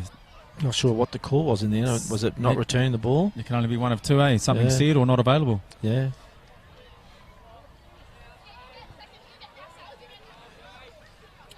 Lisa Maimai talking heavily there. Teal Barnes making the touch. Got to get it in. Defence is up. Yeah, nothing happening there. Fifth and final touch. Balabao and Chelsea White there on the right side had everything covered. It wasn't really back there. Wasn't too much happening.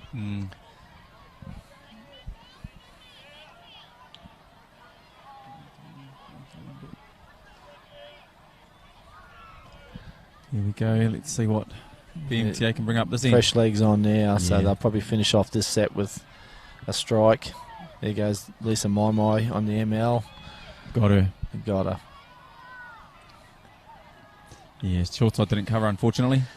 And again, as I say, they're not short of knowing what to do to finish off sets. They're not short of trying something different every time. They've got a very obviously well coached, lots of experience and well structured team. So as I say, that down the other end of this event, it would take a good team to give them a run. Yeah, definitely. Looking at the different styles as well, we had the Gold Coast 16 girls here earlier on, and I think that'll be a really nice battle. So in the 18s division, who do you, other than BMTA here, have you seen any other 18s? Sorry, 18s. We're looking at Gold Coast, Renee Murphy. Yep. They've got a few strike. Sammy Jo Curtis, Palm Beach. Sammy Jo Curtis, yes. So they had a couple of games during the Tri-Series, and one of them was a drop-off. So it's all on. Renee's actually going to be back here with me calling that game later on today. Oh, is she? The Palm Beach game. Okay. So yeah, we'll get across that. I look forward to hearing. Yeah. Yeah, sorry, 18s, that's where we're at. Can't be too much longer in this game. No. So we've got BMTA just winding it down now. I think Coomera girls have put in a good effort. There's a lot of big names up against them, and they've been there, they've been willing. Great bit of work by the winger there to shut that down. Do you know the coach of this BMTA team? It could be Leanne Bauer, I think. Looking over there, looks like Leanne on the far right of the box. Yeah, gotcha. So I imagine, but I also see Wayne Grant in the box over there. Just, hiding in there, isn't he? So he's probably had a bit to do with the team as well. Yeah. He's a BMTA stalwart. Tanisha still giving it a crack to the end. Yeah, forward pass in the end, I'd say, yes.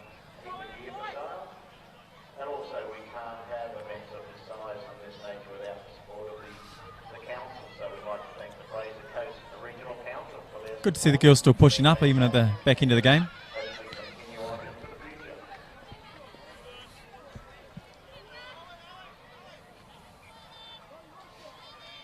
Ooh. Good recycling, isn't it? Yeah, great. And these are those skills, Pete. Yeah. You know? It's just catch and pass skills all the way. Yep. And the vision that goes with it. If the defender's not there in front of you, or in front of you but not in front of your mate, they pass it on to the next person, and there's Here we Someone go. else. Eliane Green there, I believe. Yep, Eliane Green straight through, that's right. And they just rolled down the field, nice expansive rucking, bringing it across to this wing side, pushing back through the middle.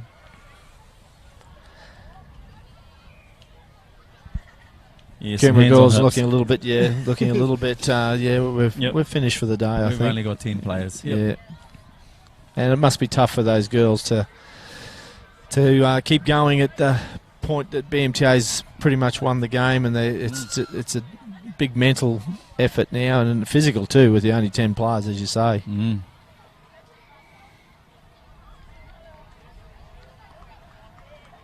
Let's see if we can get them home for one here before we finish. I hope so. So that's shape again. Teal and Barnes pushing up high on the open side. Yep, Lambert with the ball. Teal and Barnes again. They had it quite covered the short side, but now Ballabauer on this side of the field. So those two middles are working very well. But that, Yep, Tia. here we go. Boom. Yeah, it should be a penalty. I thought those both middles, both were offside and changing direction. That's right. Yep. But they did it together, eh? Yeah. So, yep. Gabby just couldn't hold on to that ball. Yeah, the wingers staying out on this side now. They're not going to let her down this side. No. Yes, pushing sideways. The defender pushing sideways on the attacker. Force the penalty again. So they'll set up here again. Ballabauer. Chelsea White on the right. And you've got another fresh player coming on.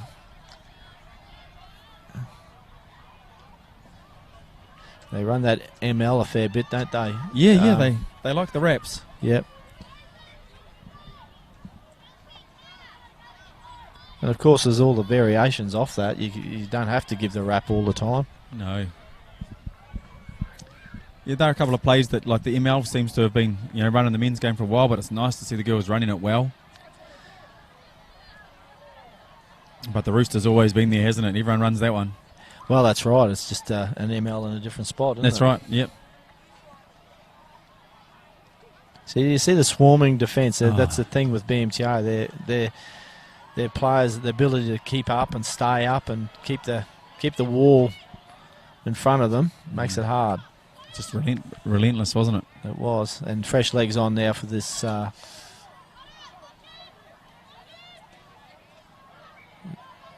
there's your Rooster. Oh, Ka-doom. and that's pulled down, surely. No? This is cool. Play on. Mm. Cool. Here we go. They get to reset and run that again. Yeah. Let's see what line Lisa's running as the link. Yeah. Oh, now Now there's run a block on that. Yeah. You can see her pumping it in, eh? Yep. I was like, she's doing something out here. Yeah. She's not just standing there. No. Footwork. Good touch. Good to touch. finish. Great touch to finish, and that's Yep. probably good for Coomera. Just a bit of confidence on the end there. Nice positive finish. And some great attacking options used by the BMTA team there. And that, as I said throughout the call, they're going to be a very hard side to beat. Looking forward to hearing how they go against Palm Beach. Yeah, Palm Beach and Gold Coast. Yeah, those Palm Beach yeah. and Gold Coast. Yeah, they'll be great games throughout this competition. Haven't had a chance to get across the Rocky girls yet, but I'm sure they're playing good footy too. Righto, well I'm off. I'm off to another TID field somewhere out the back here. So I'll Lovely having you here, leave mate. you to it. Yeah, awesome. Thanks, Pete. Have a good day. Cheers. That's right. We're live and direct, coming from the Queensland Junior State Cup up here in Harvey Bay. Beautiful weather, as you can see. This is what we love playing touch football in. Might be winter in Australia, but it's sunny days up here. So I'm looking for the next game we've got. We are lining up 16 boys. We do have Toowoomba up against Redlands Red. So Redlands Red, here we go. It's going to be all on. 16 boys grade, so 16 boys, the sort of step up from 16 boys into 18s. These guys are playing open men's touch. So I expect this one to be a really good one. And we do have a Redlands favourite who'll be arriving in the box soon, Adam Pride, to join me.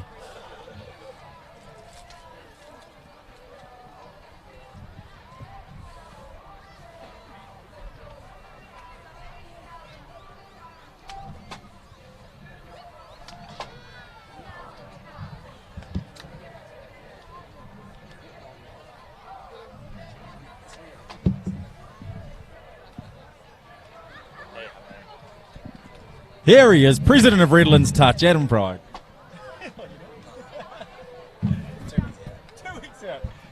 Former President of Redlands Touch, Adam Pride, but definitely current member of the Australian Mixed Open squad. Men's? Australian men's? Woohoo! I tell you, Pridey, man, you're so involved in the game of touch, I'm not even across it all, man. 2 minutes, players and referees, 2 minutes. So we got 2 minutes, expecting a really big game here, Pridey. Redlands Red, that's the A team. Yeah, definitely. Redlands Red, the A team Awesome. for Redlands. A few of the boys beforehand from both teams. This is one of the round games they've pinpointed, so a really probably major important game moving forward Awesome. for teams to progress through the knockout stages. Awesome. All right, so let's talk through the teams. We have for Toowoomba, number 5, Cooper Adam. 9, Braith Ashurst. Number 4, Jesse Campbell. Number 1, Jordan Dutois. 8, Dylan Fry. 13, Jed Hill. 12, Mitch Lorenz. 2, Benjamin Moore. 3, Raymond Much. 11, Joshua Reed. 10, Matthew Smith.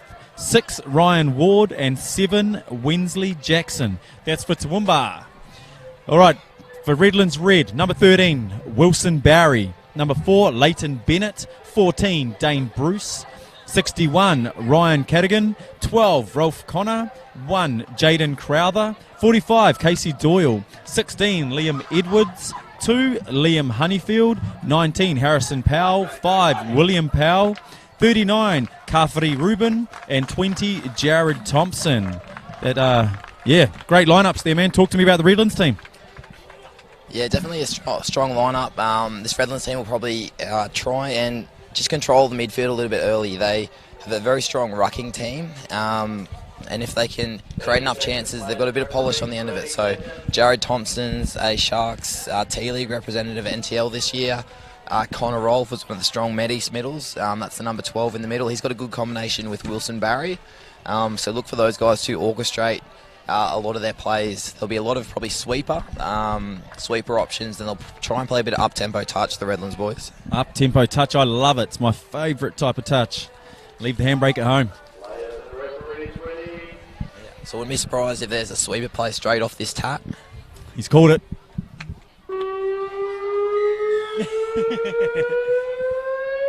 There we go.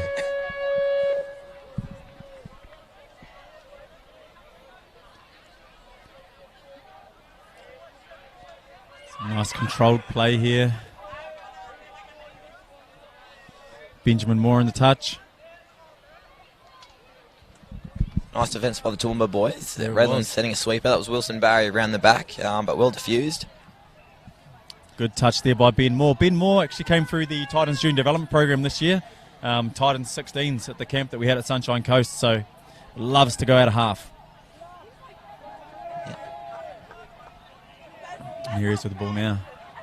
Yeah, some good eyes up footy from Toowoomba, sending that wrap around, gaining some extra metres down this left edge. Looking really nice to see them just take the ball straight up the field on the turnover. A lot of teams like to run a subset off that tap off, but like they can't be tired after 30 seconds, Bridie. Yeah, no, play on. Not. And play through here. And referees signal 6 touch. As you said, a lot of teams will revert to that sub box. It's a trend in the game which has come in, whether it be positive or negative. It gives coaches a lot of control about who's on the field. But I feel sometimes defensive teams, it kind of takes the pressure off the middles, and they can kind of get in the defensive shape and not under as much pressure. And Toowoomba nearly scored there, so it was a good decision.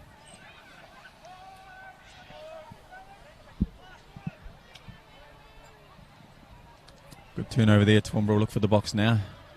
Yeah, just a mild start to this one. Both teams kind of feeling each other out, getting into the grind. The first game for these boys on field 1.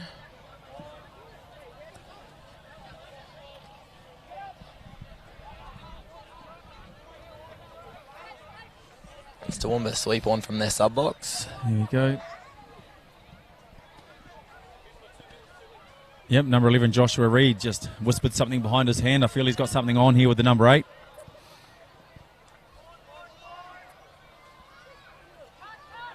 Oh, yeah.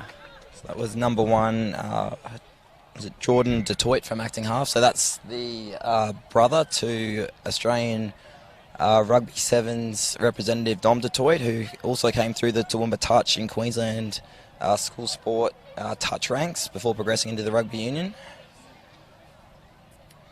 Excellent. Here we go. Redlands out of the box. Nice and direct for 4-2 to play. Straight into a 4-on-3.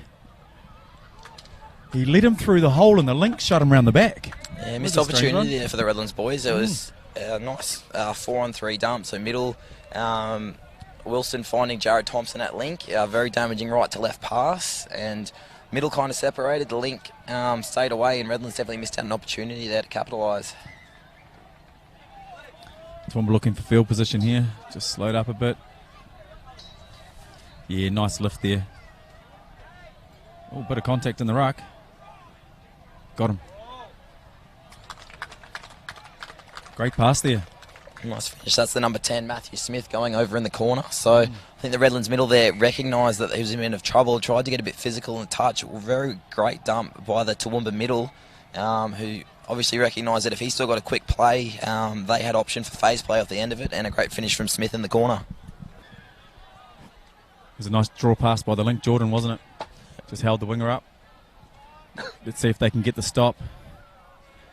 So we talk about the stop we're referring to after a touchdown scored. You try and reward the touchdown team by getting a stop on defence and not letting these guys back in.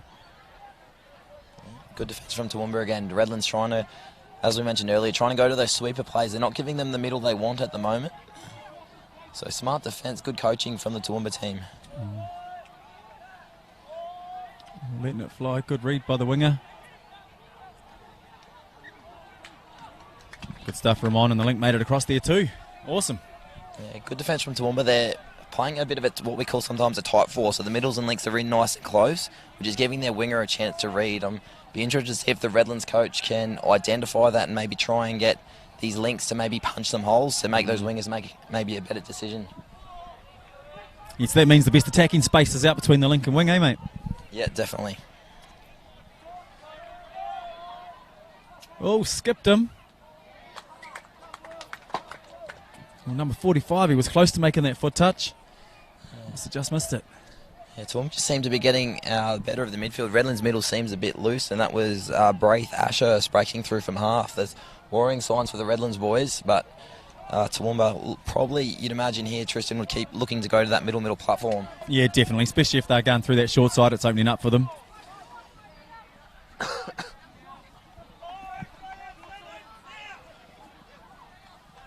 Good defensive set, just stopping up near halfway. Great set, man. If you can get all 6 touches anywhere near the halfway line, they need to work on their rucking, Redlands. Giving Toowoomba great field position. Get some fresh subs here from the sub box. See if they can run into something. It's like a little bit of organisation now from the number 1 coming on. That's Jordan Detroit again. Ooh, he's a dancer.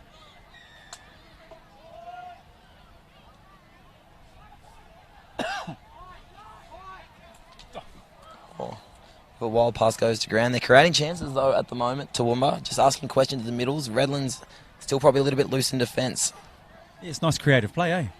Really good. Now Redlands coming to box. That's 2. 3 there. Remember, like we said earlier, touch 3, you know, you're getting good outcomes if your touch 3 is on halfway. Whereas that's 5 and they're still 25 metres out. Better set. At least they ask a question here on the end of this set. Definitely. So where are we? 16 boys. He's a big boy, that link out here. Good turnover by Redlands, giving them strike opportunity. Yeah, it was number 13, Wilson Barry, just getting up and putting pressure. Toowoomba not being able to handle it.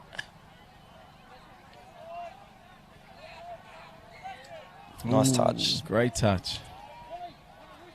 So that was a 6, Ryan Ward, pressing off the line.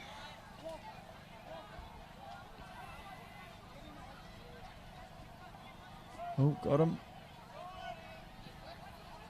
Looked like they could have been setting up a block play there off that rooster. The link was coming in early. We'll see what happens. Pick. Yeah, the ref won't have any of that off the back of the head. Yeah, there was a bit of space there for the Redlands winger. They just couldn't get the pass. So score's still 1-0. Bit of a tight tussle here to start. You go, Toowoomba making their way to their sub box, trying to get some legs on. I'm not the smartest man in this commentary box, but it looks to me like Toowoomba have only got 4 subs. Yeah, I think you're right there, Tristan. Only 4. Dang. Give me a tough day at the office for these guys. Yeah. Yeah, up against a full kit here with Redlands, so... Interesting to see if this takes toll later on in the game. At the moment, it seems like the Toowoomba boys are handling. They seem like they're on top at the moment.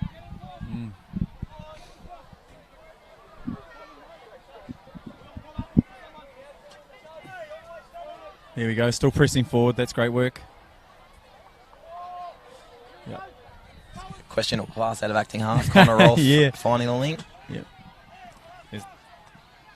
That's what they were trying to set up a little wee bump wrap with them going all the way around. Yeah, they've got a couple of variations off their Roosters. So our Roosters setups where in middle will fade for a link and half will get around the middle running a tight line. So they've got 2 options. That one, they give it, they have a link running a block play. And they give it early to the link and try and wrap around. The other option they do have is that straight up block, as Redlands win a turnover here. All right, Casey into half off to Cafferty. Jaden Crowther. Rodney Crowther's son? No relation. No relation. There you go. Zip. Got him. Oh, here you go. We love a good foot race. Yeah, some good defence. That was the number 10 for Toowoomba, Matthew Smith. So our only try scorer, also doing it at both ends of the field. I don't think he is subbing this game with Toowoomba only having 10 players. So I think he's going to be parked on this Redlands sub-box side for the entirety of this one. The number 3, Ramon, I really like it. I think he's playing out on the wing, but he gets involved in the rucking. So he pushes into the middle, keeps making those metres, Graham Clancy styles, you know. Oh, Graham Clancy, that's a big rap. I hope he's not as loud as Graham. I can't hear him from up here. I can hear Graham, and he's in the Gold Coast. But that's going to be really important for Toowoomba, especially short on subs. You know, taking some pressure off those middles and then links, getting some extra metres. As Redlands come in from the sub box now, Wilson Barry from half to Liam Honeyfield, and we'll have Jared Thompson from half. Oh, got him. He's through to the end goal. Can they get free? And nice finish. That's Wilson Barry over for Redlands. So a little bit of running. Middle fading for the link. The Toowoomba link did a really good job to get up and make the touch. The middle that was back probably has let his team down a little bit there. There probably shouldn't have been numbers for Jared Thompson to go through. And then Wilson Barry, good job to shake off his man and get free for the touchdown. So score is now 1-1. We've got a game on here, Tristan. I love it. Here we go. Toowoomba get a tap off. Let's see what the coaches organise. They had a great start to the game, so hopefully they can get a nice outcome here.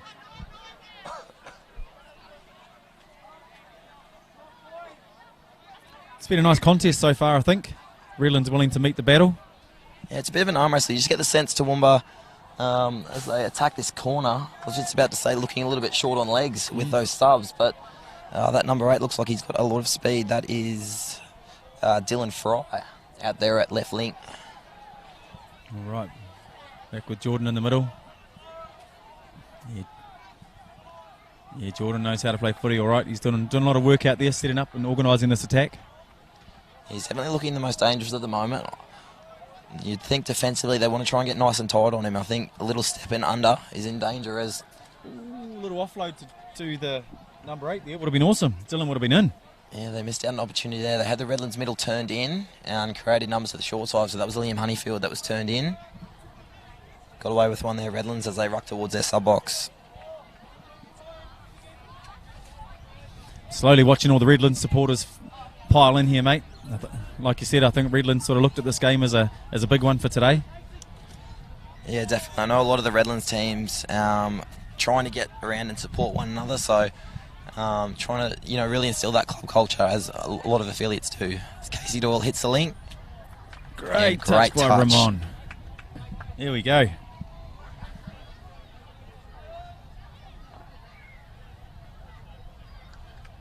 Oh, that could have gone away. Nice physical touch. Yeah, agree. They've gone with the Redlands way this occasion. 6 touches here.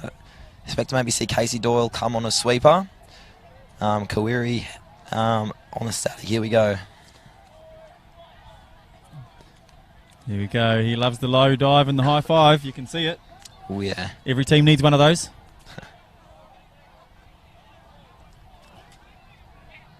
Yeah, you're right, Casey, getting around the back.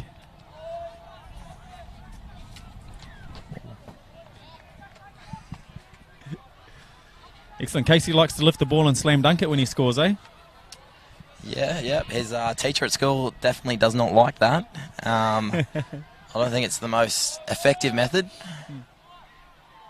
It's a little 32 play into the corner. Beautiful pass. The refs are all clearing it. So that was Cafferty through that one. Yep, Casey hitting Cafferty on the out, and a nice finish by the winger in the corner. Awesome. That's good footy. And Ramon was right on the spot there too, putting pressure on the winger to put that one down. Oh, did it come back? Awesome. Thank you. So 2-1. Can Toowoomba hit back here before half time? It's been a nice arm wrestle so far. Yeah, good game of footy.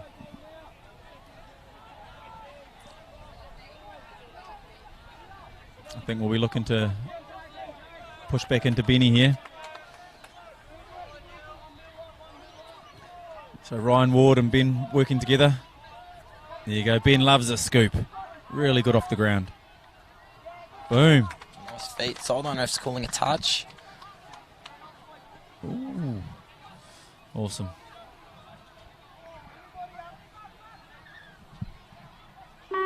Great pass. Got him. Here we go. Nice cover. That was Wilson Barry with the intercept. And half-time, 2-1. So nice, even tussle. Toowoomba got out to an early lead. I felt they probably controlled the first 6 or 7 minutes. Probably left 1 or 2 out there. And Redlands have kind of wrestled their way back into this. And it's now 2-1. Probably has a little bit to do with the extra legs, I think. Their edge, you know, a couple extra subs in the links and middles, making a big difference now sort of towards the end of that first half. Bit of fatigue setting in. Big tournament in front of them. Yeah, definitely.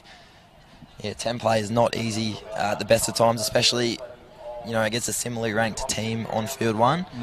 Be interesting what the coaches say here at half time. If you were the Redlands coach, Tristan, what would you be looking from your team this half? So Redlands coach, for me, it's you know, I can see that Toowoomba like to scoop. They are picking off the ground. So we need to go back to our defensive shape. We need to be ensuring that we're, first thing, not letting them get to our touchdown line, so working nice and hard through the midfield, but on our touchdown line, giving nice and early cues, getting up nice and hard, using the correct hand to make the touch and ensuring that our other players are locking in. Once they get active, though, once the touch is made, they seem to be looking to hit those spaces between the winger and the link. So they've gone down that, you know, channel a few times. Yes, I think just being aware of that, the winger probably needs to be a little bit tighter to begin with, and we're up and chasing out initially. Down the attack end, they've got a couple of people, and those guys probably just need to be exceptional at what they're good at. So obviously Carfooty likes to, you know, get nice and low, and Casey likes to come around on that sweeper, and they can play off those. I think Wilson seems to be a bit of an organiser that can have a pick if he wants to off the back of that as well. So they've probably got, you know, 3 or 4 good attacking weapons there that they can use at the right end. Yeah, they've definitely got options. I just hope they don't try and overcomplicate things. Yeah. I think I'd love to hear from Coach Dave Powell, maybe give them a message of 1 or 2 plays to look for. Because these boys, they've got a massive playbook, but they kind of don't go to the right execution on occasions. From the Toowoomba point of view, they, you know, really want to stick in with this battle here. This first try scorer, the first try scorer for this second half will be crucial. If they can get that, they feel they're right in it. They're definitely asking questions on the line. They probably just lost their way a little bit with the last 5 or 6 with too many errors coming out. So if they can minimise those errors, they are well and truly in this. Yeah, definitely, and Toowoomba get the tap off to start, so here we go once again. Hopefully they'll put their tap-off team out there. We see a nice little set play. Let's see if Redlands are up to the challenge. Spreading straight away.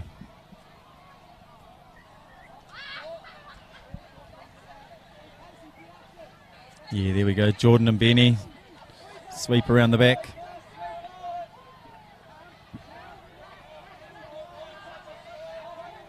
And there goes Ben. Off the deck. Nice finish. Yeah, Ben to Jordan. Like I said, Ben loves a good scoop, and Jordan's agile enough to get away from his man, so that's a great outcome off the tap-off. Yeah, so that was William Powell, the Redlands middle, just got beaten to the short side, and Toowoomba classy enough to finish on the end of it. So, as we said, first try scorer crucial here, so 2-all. If Toowoomba can get a stop here, they'll be feeling very, very confident. It's the one. Don't go to the bathroom. Don't go get your lunch yet, folks. We've got a great game on our hands. Has he got his T-shirt in his mouth? I haven't seen that one before. There we go.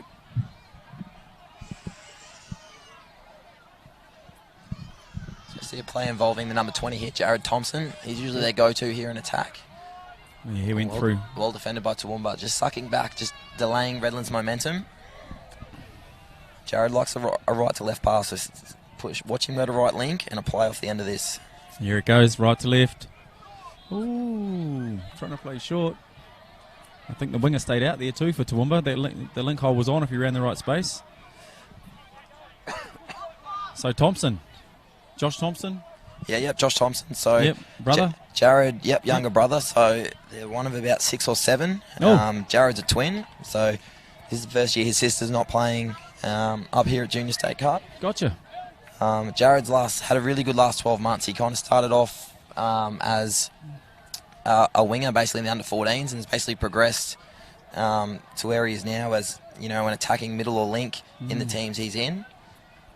Great footy family. Yeah, great footy family. Yes. Also loves his reflection. Yeah, also loves, he reckons he's got the biggest calves in touch football. So oh, golly. Bigger than his brothers. Bigger than his brother. Oh, golly. He calls his brother chicken legs. So if opposition are looking to sledge him, that's where you go to. Actually, I can see his calves from here. Oh, there you go. Yeah, looking to ball play there. And they have a repeat set. Probably chill out a bit, bring the ball back to the middle and set up a nice little play, I think. Reminder about the team's relay tomorrow. You need to register your team today, so you must go over to Wilson wasn't aware it was a repeat set. the rugby league building and downstairs. You'll see an admin area. There's a registration Just a form. little bit lost in attack at the moment. They need someone to come on here and take control. Konorov's one of those organisers. Let's see if he can use his combination with Wilson here to get one for the Redlands boys. Toowoomba's defence, though, looking quite solid. They're not presenting a particular middle up. They're holding their shape, which is stifling the attack. Yeah, little Joshua Reed working really hard in defence. Also, team photos, Oh, offside call. Play. Bit of bad luck there. Middle probably one step short. So that was just an open side quickie. So normally middle that makes a touch, you'll split and take him on. They actually went the other way there to try and get around that middle that is back, that is too close. And a play-through call. Bit of a lucky touchdown there for the Redlands boys. Puts the score at 3-2.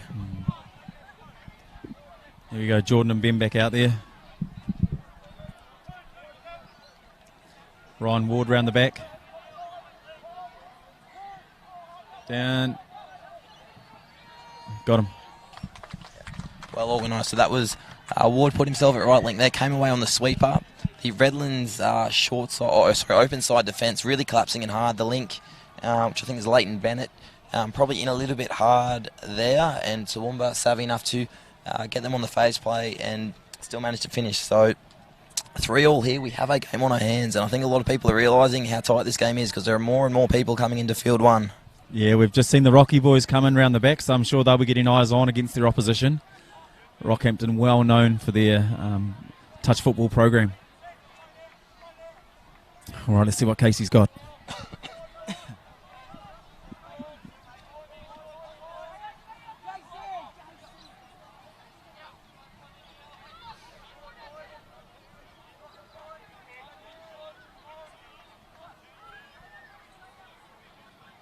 Great evasion by the winger. Oh, out of play. Unlucky. He's ran it, yeah. So Toowoomba's still playing that tight defence, so that winger's kind of holding and reading. He did really well to chase there.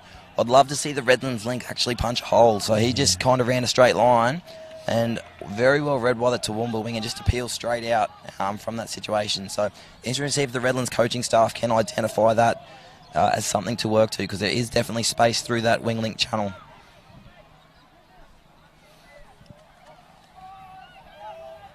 Well, Fry looking to break through. At least the ball's down the right end of the field for Toowoomba. Got to work a little bit harder on this defence here and keep Redlands off their goal line.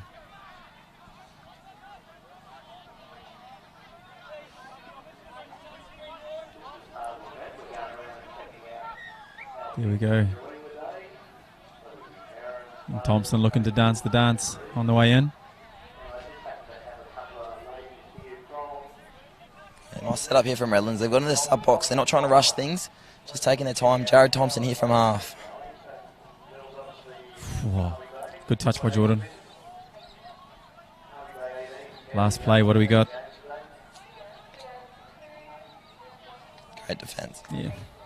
Ward picked that one up, moving forward.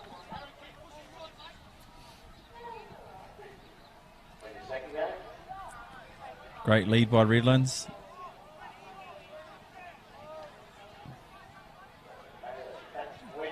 There we go.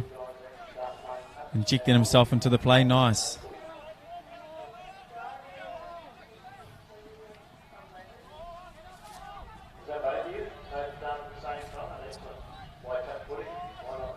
Josh Reed with the ball. Oh, didn't know the count. Missed his opportunity for a strike dump. Yeah, missed opportunity there for Toowoomba. They definitely got a bit of momentum on that last touch. A bit of an average start to the set. Some great drive through the middle.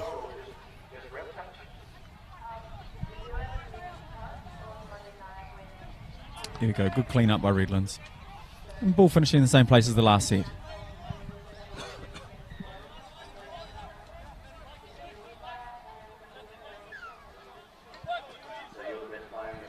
I'd love to see Redlands go a little bit more direct here. Every set of 6 coming to this sub box.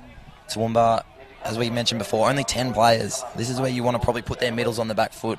I'd love to see the Redlands coach challenge his boys to have a set, go through the middle as... Yeah, especially in such a tight game. Repeat set here, so I think a player's been called offside by the referee.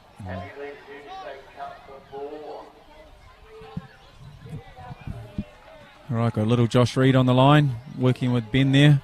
There's the 2 middles for Toowoomba. Let's see if they can get the stop.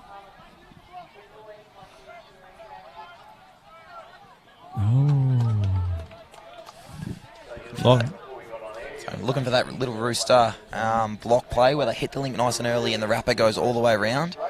Toowoomba not really presenting a shutdown in that situation, so it's not a play that's been particularly working for them. Probably rather see them, particularly on their later set, look for that middle link kind of setup again, with Jared or one of the boys coming out from half and attacking those holes. Good feet here. Play on and down. Toowoomba at the front. Good work by Ward there. Listening to the referee. Yeah, it's Braith Ashurst in for his second. Awesome. Probably one of the better rucking sets that we've seen from Toowoomba as well. End-to-end footy, and it shows that when they do, they can get a good outcome. Yeah, definitely. That was, as we were just talking about, the reward for going through the middle. Redlands just rolling back. Toowoomba boys working hard for one another, not trying to go to the sub box and get away from it. So they've been rewarded with a touchdown now. They're back in front.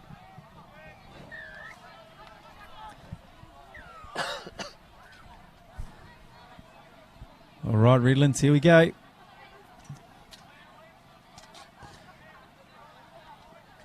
And see, even in that opportunity Friday, I think if Dylan Fry is going to get up as a link and make that touch, I'd probably punish him with that big short side. Yeah, definitely. There you go. With people like Wilson, that good footwork, good divers, and the links in this tight on the field. Nice, definitely. That was a very important touch by Jesse Campbell. Yeah.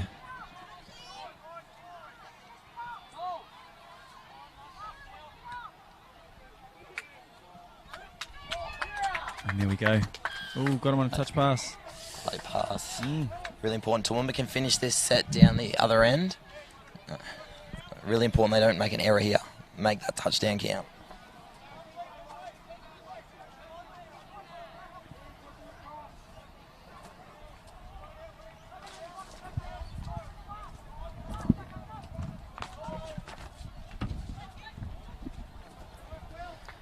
So, all right, folks, if you've just tuned into us for this live stream today here at the Queensland Junior State Junior State Cup, we do have a few games this afternoon you may be interested in. So, 2:30 p.m. we have Toowoomba versus Redlands in the 18 boys grade. You and I are back, mate. We're doing that one together. And then 3:05 we have the 18 girls, Palm Beach versus Mackay, and I'll be here with Renee Murphy.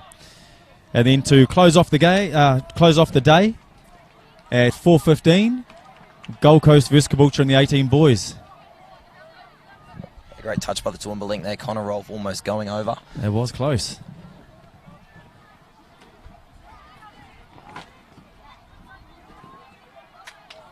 Ooh, the old tap back. It's really good with the wingers being so active and so good at getting out these days. The attacking wingers are working really hard on feeding the ball back into the link, but that time it was all covered, all closed down by Toowoomba. It's a skill that's definitely evolved over the last few years. Ooh, JSC Campbell. Great touch. It's Leighton Bennett for Redlands. Put him in your Super Series team. I might be sacked as a captain. Yeah, that's great footy, eh? I like to see that sort of stuff. Great attack, great defence. JSC Campbell's going to go take a break. Yeah, really important set here for Redlands if... What's the referee going to call here? Could have gone either way, that one. But as I was saying, really important set here for Redlands. Toowoomba get out to a 2-touchdown lead. It might be a bridge too far for them to come back here. See the different shape between Redlands and Toowoomba. Redlands like to sit a middle back, the other middle's forward. So Connor Rolfe's at the back talking and chirping, and here he's done for not moving forward. Yeah, and Ben looked like he had a wee opportunity there on the short side too, off that quickie on the link. Yeah, would have liked to see maybe a referee let that go for a little bit and see what unfolded. Got him again, same play. Good touch. Yeah, so he's paid the touch.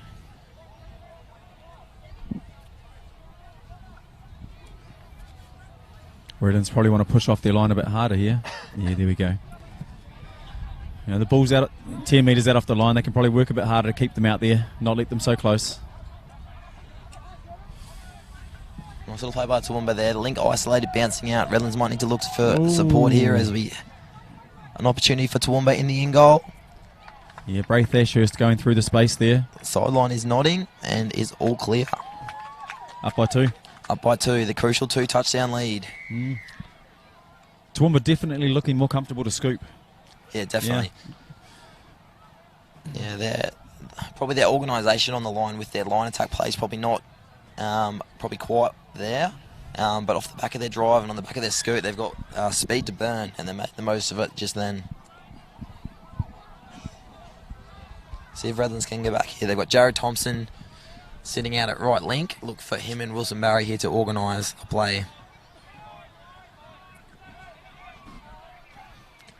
Well defended. That was the number 3 from Toowoomba. Ramon. On the wing, Ramon Much. Negating that little ML setup. There we go. Ben will just take that touch and end the game. That's a great win for Toowoomba on field 1. As we said at the start, this was a crucial game in terms of teams progressing. With 10 players, it's a fantastic effort against a team with 14. Considering they were down 2-1, down 3-2, to come over the top 5-3, Toowoomba coach will be very proud of his boys. Great, looking forward to seeing these 2 teams later on in the tournament. I think, day 1, you can't win the Junior State Cup, but it definitely lends a lot towards how you're going to perform for the next couple of days. Yeah, definitely. As you said, you can't win, but you're looking to build. So, Toowoomba will definitely feel a bit more positive out of that one. It'll be interesting tomorrow morning. I think we've got the Redlands boys again in the local derby against Brisbane. So we'll see tomorrow morning if they can regroup for that one, which will be, another great game on field 1 tomorrow. I'm excited. Well, Adam Pride, thank you very much for your time. I think we're taking a break now for the live stream, and we'll be back later on this afternoon. Thank you. I'll see you then. See you then, mate.